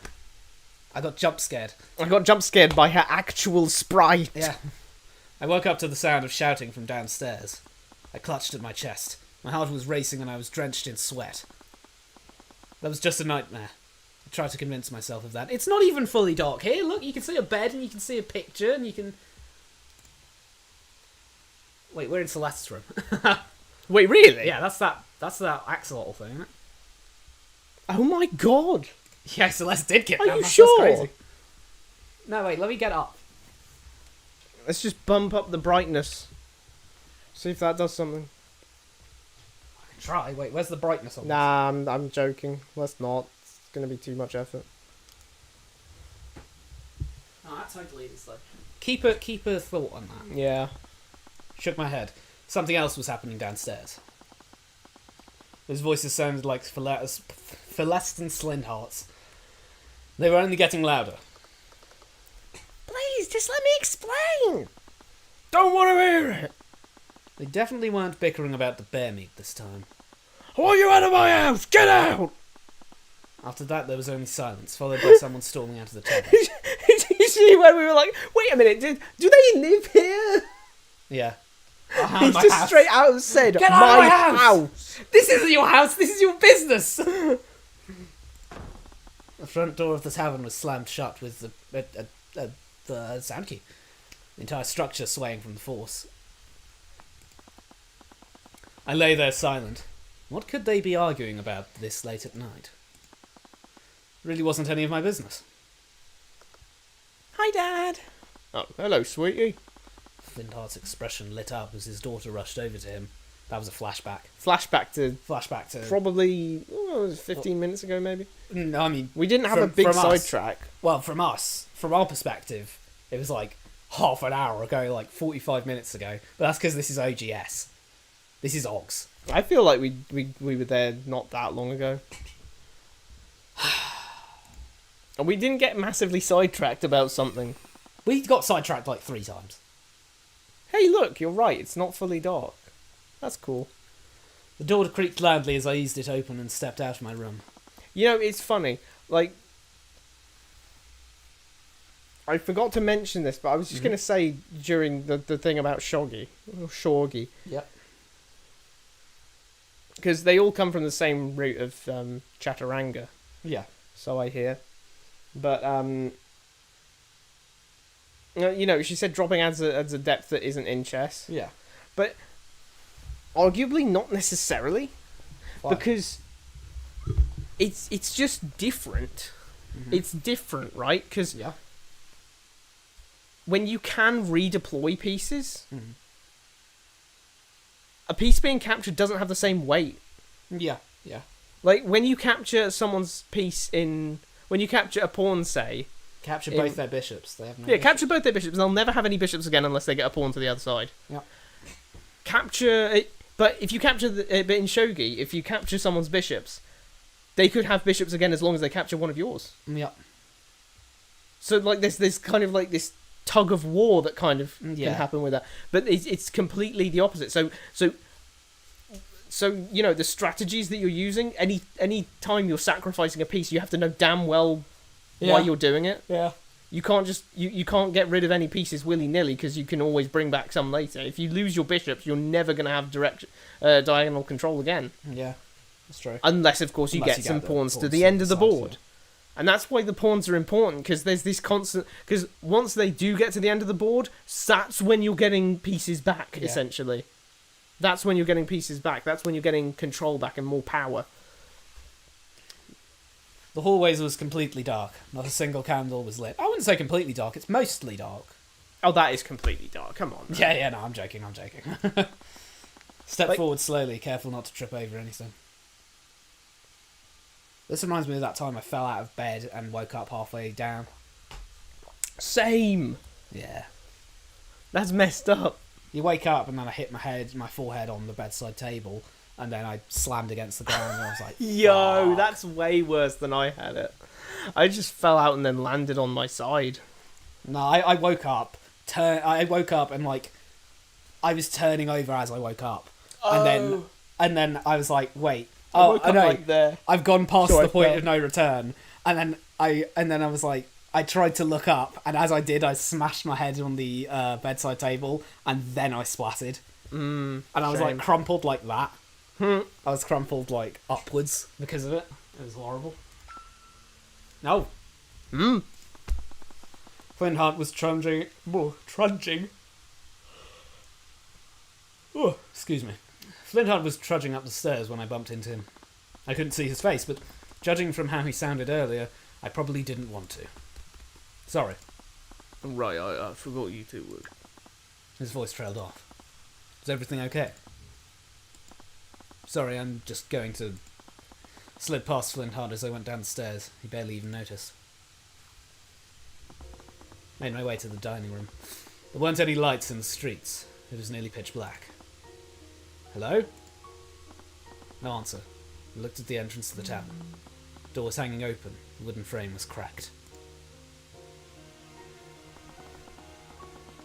Oh, we're outside now. And there's lights in there?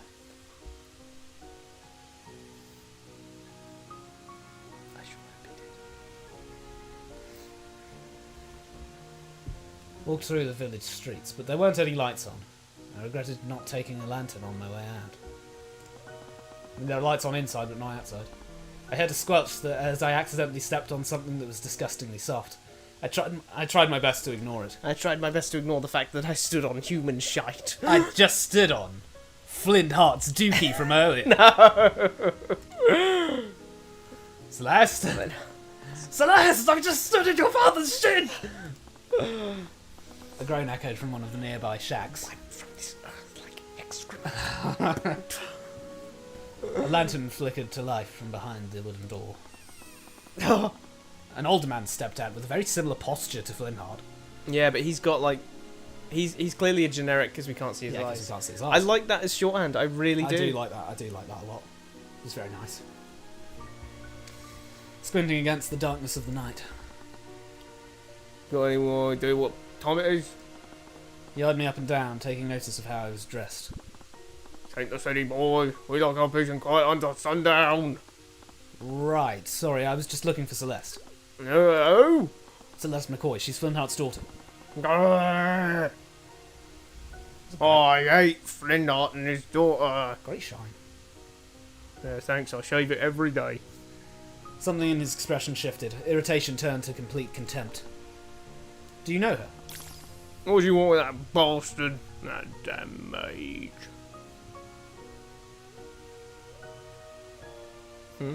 Wait. But her being a mage is a secret. You mean to her parents? Well, actually, just to To Flintheart. Wow, I guess Flintheart really was on that, like, he was on that denial grind. What? Those two probably woke up half the town with their yelling. Look, I just want to make sure that she's safe. You got nothing to worry about there. Yeah, she can beat up bears. She can be up ahead. Before I could get another word in, he went back into his house in a huff, slamming the door behind him. I don't know why I'm being made out as mean. It's like 2 in the morning and I've got loads of Yeah. farming to do. Yeah, this guy's I'm a got... farmer. I Yeah, probably he- wake up at like 5. This guy wakes up at like 5. He doesn't even have any food. Holy shit, yeah, jeez. Like, Why cut would him some like... slack, Jesus. Yeah. Like, let's face it, they did. They absolutely did wake up. Like, Yeah. he was in block caps while we were upstairs. Yeah, he woke He up really half probably the- went, oh, what you want about? Like, dude, look Right. what the houses are like. You know, Yeah. they're right next to each other. He's waking up the wolves out in the forest. Like everyone's up now. It's 2 in the morning. Everyone's up, and it's your Yeah. fault, Flintheart. I mean, he's You also jerk. bringing the military here, so that's gonna be fun. Yeah, yeah. I just took a breath and continued searching. Completely and totally aimlessly. Oh. Meanwhile, Still have that furious temper, I see. You? Honestly, I never understood how you could stand living in this gloomy shack. Luxo?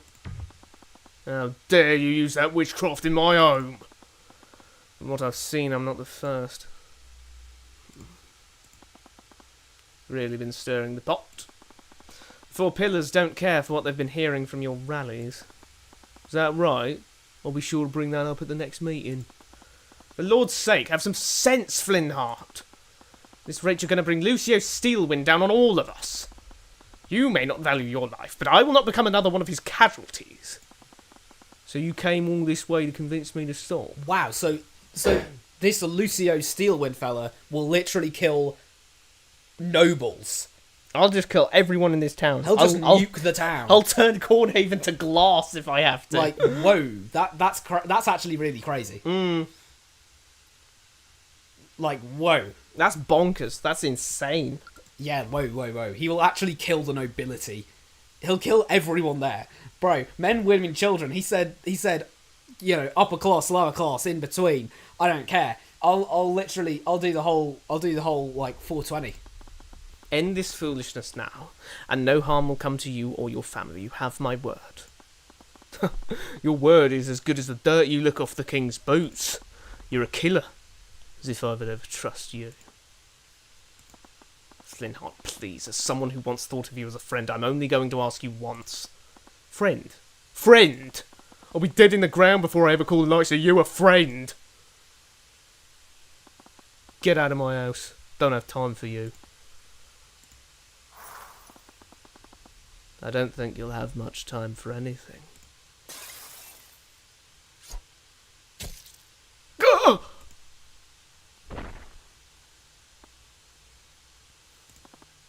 Damn it all! You stubborn fool, why couldn't you have just listened to me? Rudolph! Yes, sir? By the Scaled Lord, what did you... You killed him? Alert the Inquisition. Tell them that you saw his daughter fleeing the scene. I'm sure their neighbours heard them yelling at each other. Understood, sir. Okay, the Yeah. murders happened. in Murder case happened. one. I do like the murder scene, honestly. Yeah. That is actually a really good scene of these two. Like, of course, every case one has to show you who the killer was first. It's just coherence of Ace Attorney likes. And it is important because, you know, it's a lot... It's supposed to be tutorializing you. It's supposed to make it a little easier for you on the first go. Anti-piecing and all of that. Yep. So, yeah, and so we see his motive. See a nice little bit of complexity with the whole, oh, I thought of you as a friend thing. Yeah. Like, you know, it's a good bit more, setup. it's more complicated than just like, oh, he's killed him because he did kill him. Yeah, it is a good setup. What am I going to do? Oh! A few hours had already passed, but I finally found her sitting under an old oak tree. She looked just as tired as I was, probably even more so. Her eyes were wet and red, but she quickly wiped them with her sleeve as she stood up to meet me. Same sleeve that you used to wipe off all the dust on that table. Oh, God's sake. Just saying. Yeah, I suppose so, but... I've been looking for you. Got something I'm supposed to deliver. Your hands only. Oh my god. Oh, did we wake you up? No, it's true though. You hide in a cave somewhere and he will find you. Yeah, it's insane. But, yeah, I think with all this been saying about the disparity between the classes, Yeah. I think it's really quite an interesting thing to throw out so early that these two were friends. Yep. And honestly, quite scary of just Lucio Steelwind. Yeah, Lucio Steelwind is evidently like he's a boogeyman. Like, Yeah. listen to that. Like, He will I don't kill the want to nobility. become one of Lucio Steelwind's casualties. Yeah, like whoa.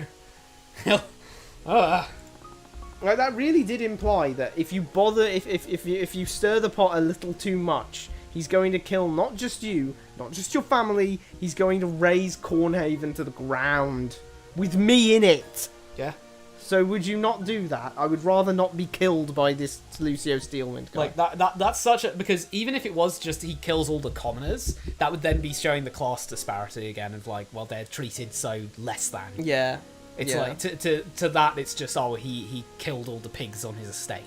Yeah. Not like there's a difference there of like when you're killing a noble, even to the nobles, that's killing a person.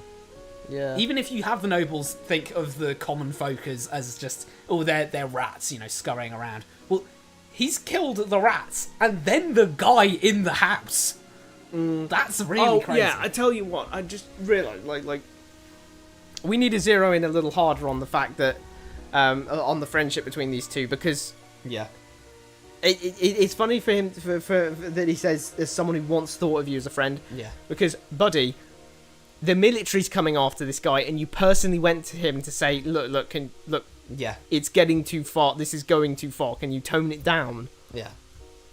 I'm trying to give you an out here. Yeah. Because he would be well within his rights. He's a domestic terrorist. Yeah. He would be well within his rights to arrest him there and then. He's Yeah. got him banged to rights, hasn't he? Yeah. He could just arrest him. The military's coming for him. Actually, that is a thing. If he is a confirmed domestic terrorist, how is this classed as a murder if Garrick Pierce did do it?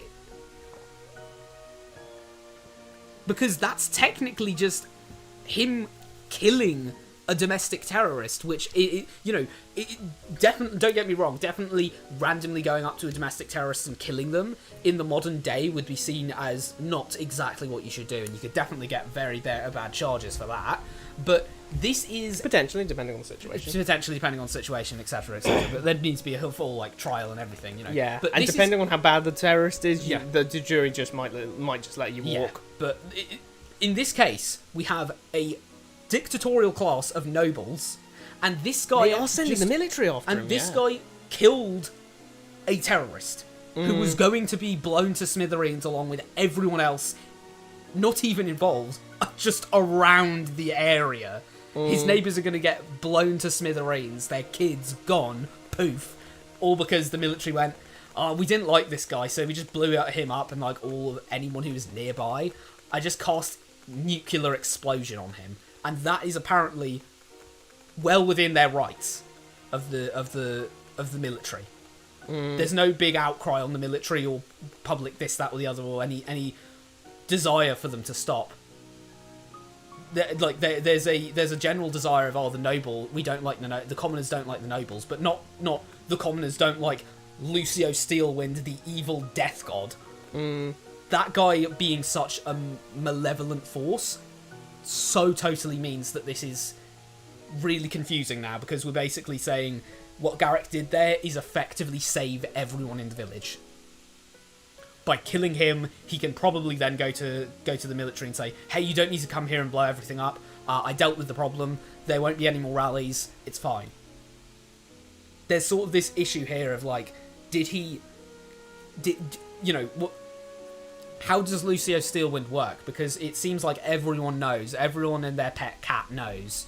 Lucio Steelwind comes to your village when you said too much against the crown, and it's time for you and everyone even near you, not even people who don't like you, who disagree with you, but just because they were near you, they're dead anyway. They're dead in the ground anyway. Hell, even the nobles get blown up. So the military's coming after him, so he must have committed a crime. Yeah. He must have done something that warrants legal action. Because when the military goes to someone who hasn't committed crime, that just turns the population against whoever sent that military. Yeah, we don't get that. That is actually something strange that we have to really immediately say is a big question here. Why isn't there this much more? There's this general sense of commoners don't like the nobility, but the actual active threat of the death god coming to your village and nuking the place, no one seems to have hide or hair of public outcry for that. Is it just because they're that scared of him? But if so, like, if that's the case, then they're not that scared of the nobility, because they're more than willing to talk about the nobility in public and just say, oh yeah, we don't like the nobles. Not Lucio Steelwind though, bless up Lucio Steelwind, we all love you. Please don't nuke us.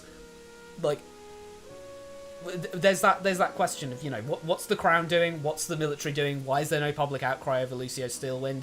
There's dissidents against the crown, and then they get blown up, and people kind of, they say, oh, that's a bit outrageous, but no one's, there aren't riots on the street, which realistically there should be more than just a couple of, oh, there's some dissidents popping up here and there. The whole populace should be saying, holy shit, is this like a dictatorship now? Like, you're actually actively killing us in droves if we say anything bad against you? Because that's what's going on here. Lucio Steelwind is massacring innocents because they dared to, what are they asking the dissidents? There was a Less guy... crown authority? There was a guy who was saying bad shit, so we would blow up your whole village. Yeah. All I'm saying is, if Lucio Steelwind isn't getting investigated for this, then if Lucio Steelwind isn't getting investigated for this, for like blowing up nuking places, but Garrick Pierce will be getting a crime for this, then that's one of two things. Either it's inconsistent, because it means that, well, how come he gets away with doing far worse than a single murder and actually just blowing everyone up? How is he getting away with far worse? Or it means that the crown and the judiciary system as a whole is that terrified of Lucio Steelwind that even they can't even bring anything against him for fear that he'll just blow them up too. One possible antidote for this is that it's not known who is the dissidents' leader, and they're sending the military to try and find out who it is. Like, they're sending them as investigation people. It doesn't really sound like that from what we've heard. You know, like I'm just saying, if it's known that Flintheart is the terrorist guy, Yeah. then we're stuck in that Morton's Fork of either Lucio Steelwind indiscriminately blows up innocents because of one guy there who happened to be a terrorist, Resident... or Lucio Steelwind's just the resident death god that the crown appeases by going, you can go over there and blow up that village, okay? Or and like you say, like because that like you said, it affects the case as well, because how would the person who killed domestic terrorist man, like, why would they bother with that? He was a commoner, and he was a terrorist. Why would anyone be upset about that?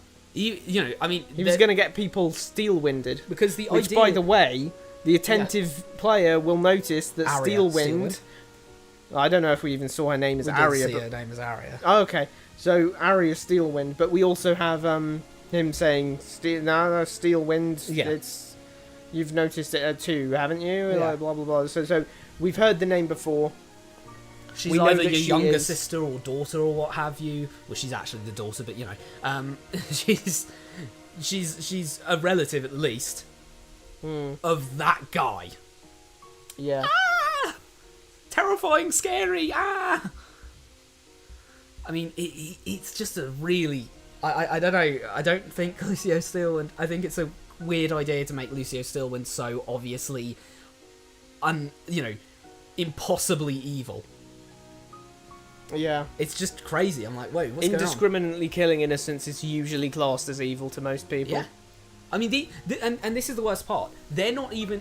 The worst part about this is that usually if you have someone doing something like this, you have a team, you have people muddying the waters, let's say. We have people going, oh, no, the reason he blew them up and the reason all those casualties happened is because it had to. It turned out the terrorist was a mage, and they knew some incredibly dangerous spells, and they were going to do this, that, and the other. So we just had to, If we didn't do it, he we could have seen more. or it would have been very dangerous, or maybe just blame it on him and say, oh, well, he was a mage and he actually tried to use a big spell on us. We luckily got out of there in time, but it destroyed the entire town.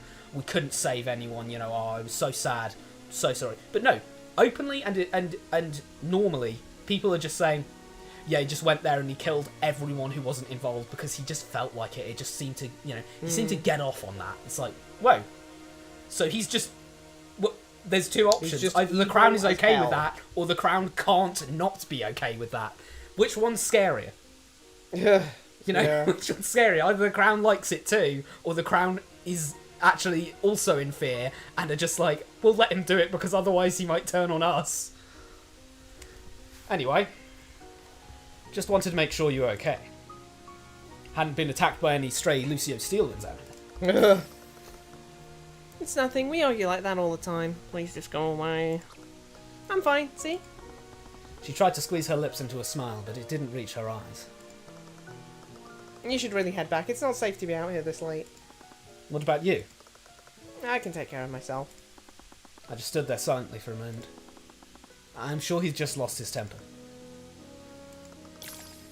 You don't know that. Mind your own business. Sorry. She just looked down and said nothing before exhaling. Maybe you're right. It wouldn't feel right to let you walk back alone anyway.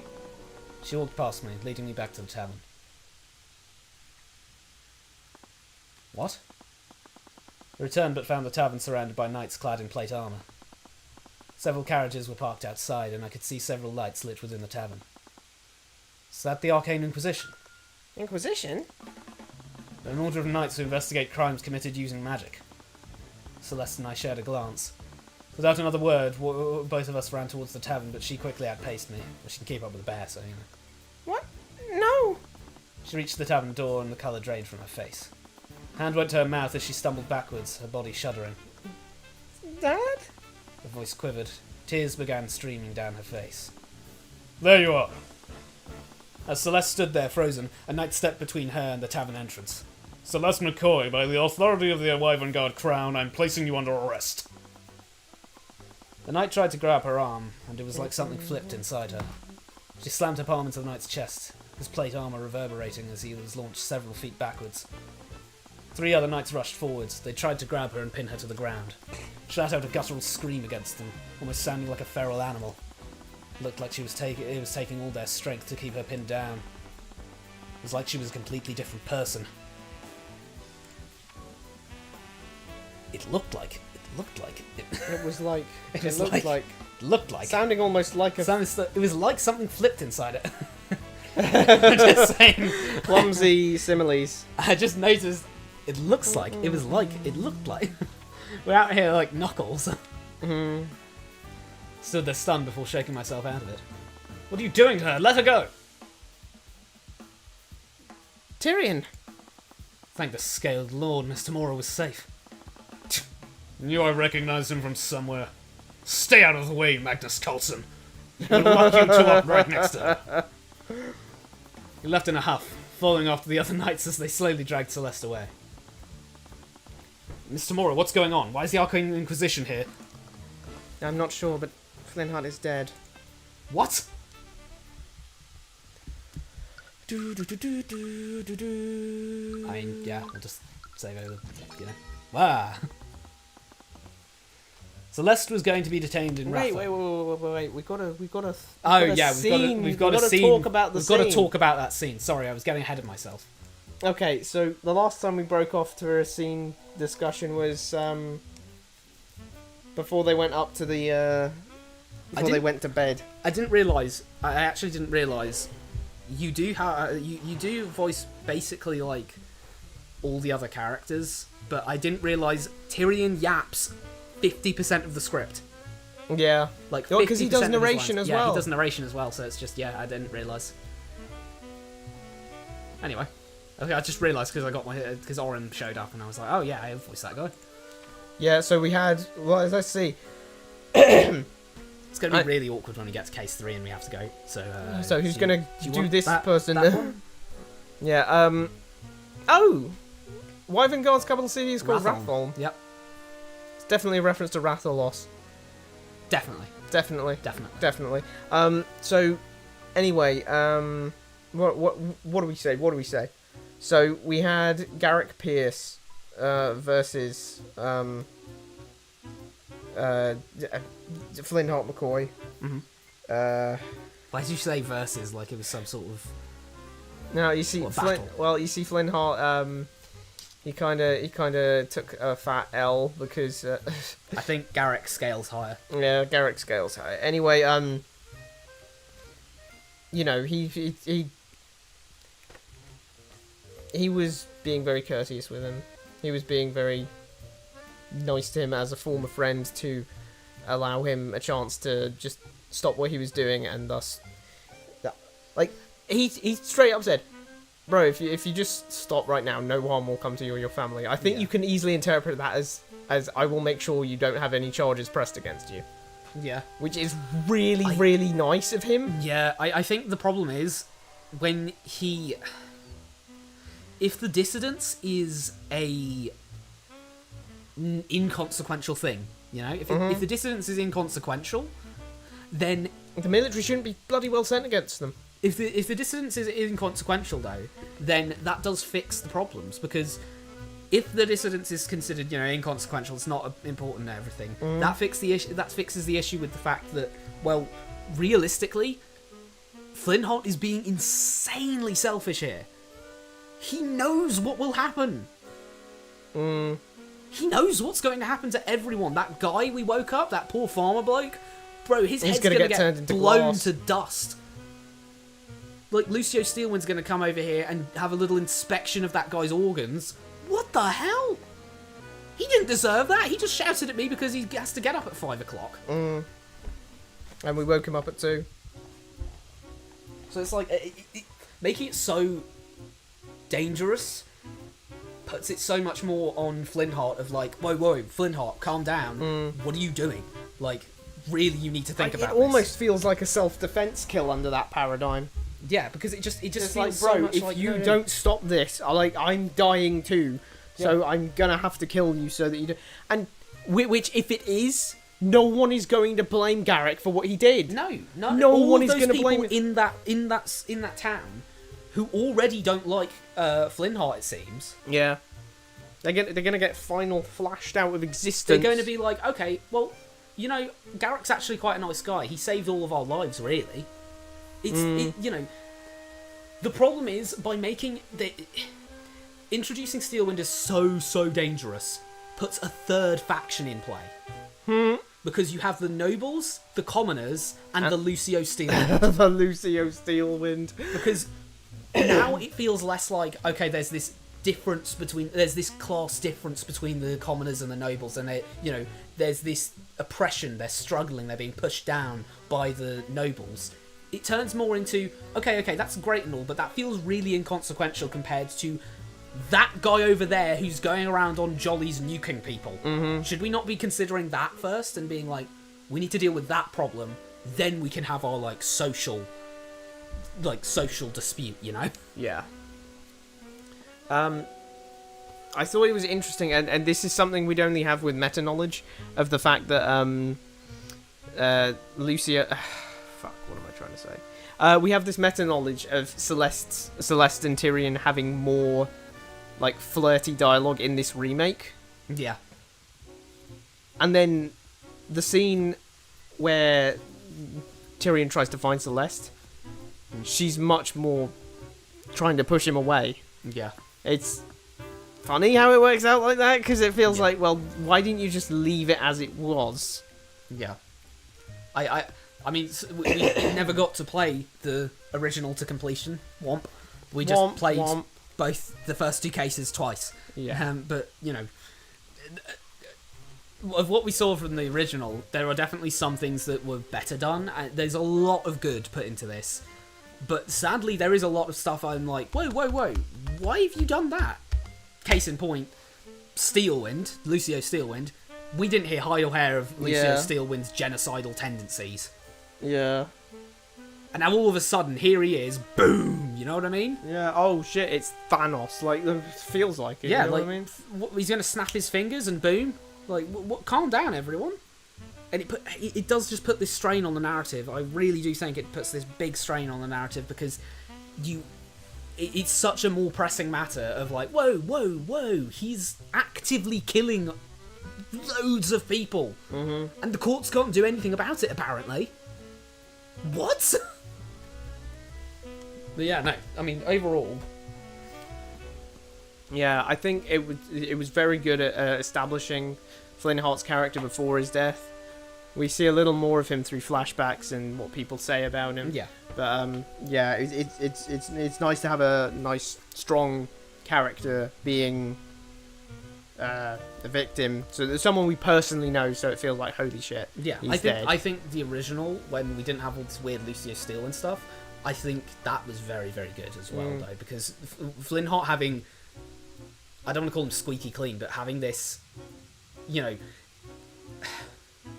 What I effectively mean is, without Lucio Steelwind, there's this bit between the nobles and the commoners, and he's got these dissidents against the crown, against the nobles, in other words, and then he ends up dead because of it, and it feels so much more genuinely threatening to Tyrion and Tamora that whoa. We're doing that, you know. The full first part of that full prologue and everything is telling you that Tyrion and Ruby really want to fight back against what the nobles are doing to the common folk, and then you see actual genuine dissidents fighting against the crown, and the leader of them ends up dead in his own tavern very quickly, and that's when the stakes become really personal of whoa. Also, they didn't send any bloody military men after But yeah, him. when you make it so Flynnheart is actually technically by the crown a terrorist, and you add in this thing about Garrick Pierce being scared of dying to Lucio Steelwind as well, it becomes less about the common folk and the nobles, and once you add that threat of all of them dying, you're now united under the fact that Lucio Steelwind, commoner or noble, will kill you. Yeah. So I think as good as it is, I think the original was slightly better for the fact that Garrick Pierce was clearly in the wrong. Yeah. Without Lucio Steelwind in that discussion, stop this and I promise you and your family won't be harmed is a tacit threat instead of an olive branch so that you won't get us all killed by Nuke Man. Jesus Christ, Flintheart. Nuke Man is going to come after us if you keep up this shit. He's even saying there, because that would still put his neck on the line to say, hey, no, I won't throw you under the bus. He could very easily throw Flintheart under the bus, capture him, take him to Rathon, go, oh, look, I got the dissident, ha ha ha. And then he could just be done with it there. Instead, he's like, yo, Flintheart, please don't make me kill you to save everyone else. I can try and, get everyone safe here. I can try and let everyone survive. It's kind of crazy for him to, I don't get the Lucio Steelwind thing. It's really weird to me. It's a little bit problematic in some ways. Yeah. I think I'll always say whenever Lucio Steelwind is mentioned that he's I don't know if there'll be a time where Lucio Steelwind getting mentioned won't make me go, this is a problematic scene instantly. But yeah, no. Yeah, but the other thing is, oh yeah, we never really got to talk about the dream sequence. So the dream sequence is, in my opinion, it shouldn't happen like that. No. I don't think we should see anything. I think we can get the whisper. I think you can still get a nice spooky scene from him hearing the whisperings, then waking up and kind of looking around like, oh shit, is there someone in here? Yeah. And then there's no one there, and he's like, oh, I guess it must have just been a nightmare. I mean, I going off of either. It's just too much to see the sprite. It's too much. Basically, I mean, we meet that character in the next case. There's no way we're not going to recognise her. I'll go further than opinion and say genuinely dead ass on writing, on writing alone. Literally just on how writing is made.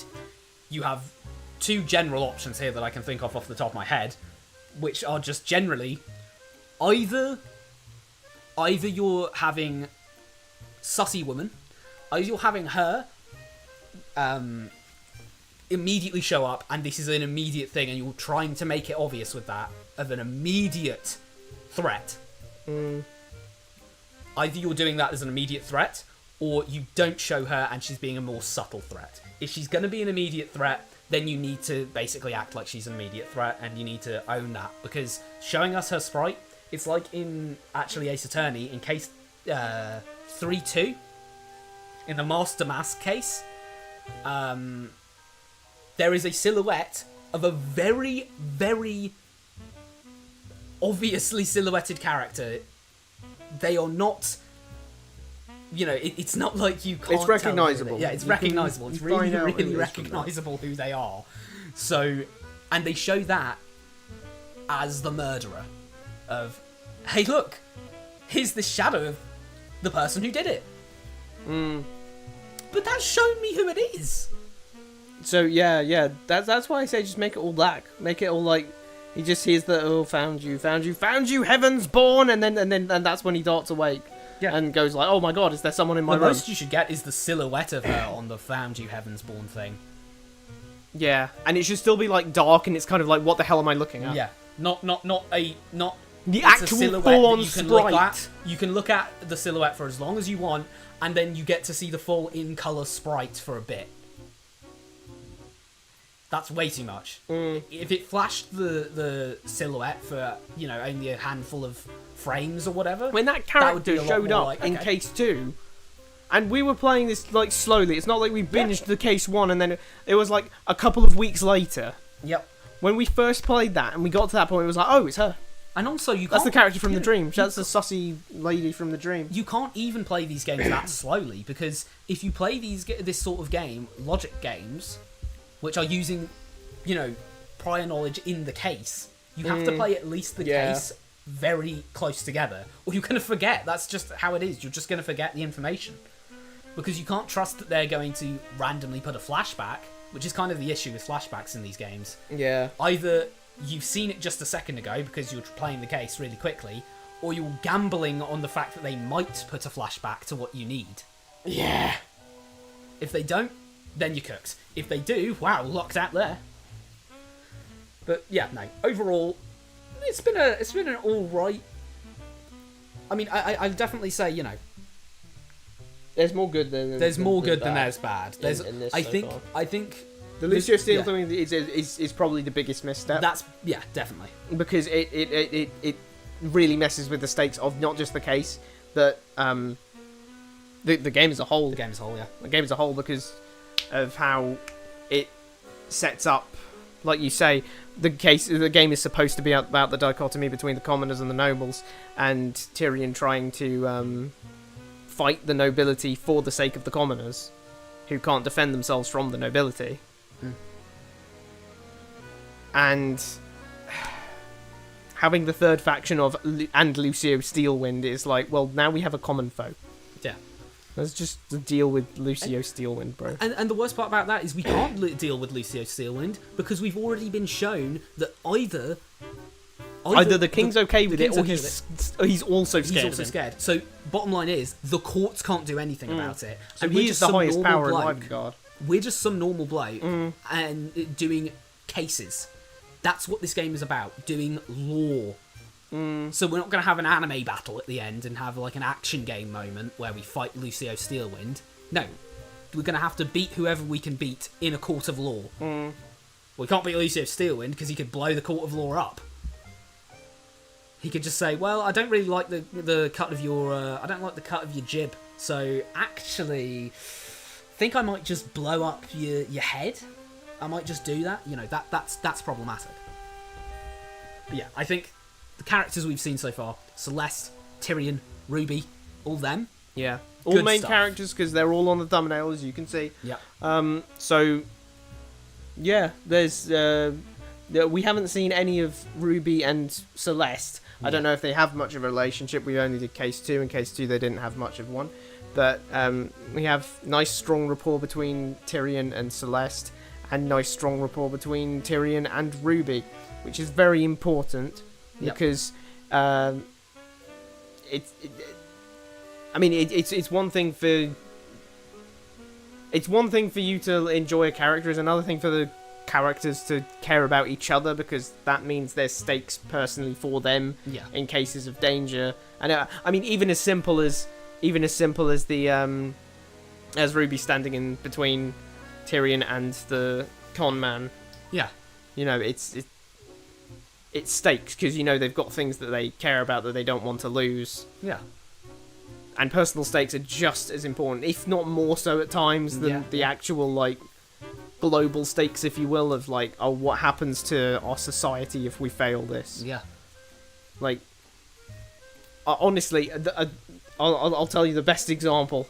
Great Ace Attorney 1 versus Great Ace Attorney 2. Yeah. Great Ace Attorney 1 had really good personal stakes for its final case.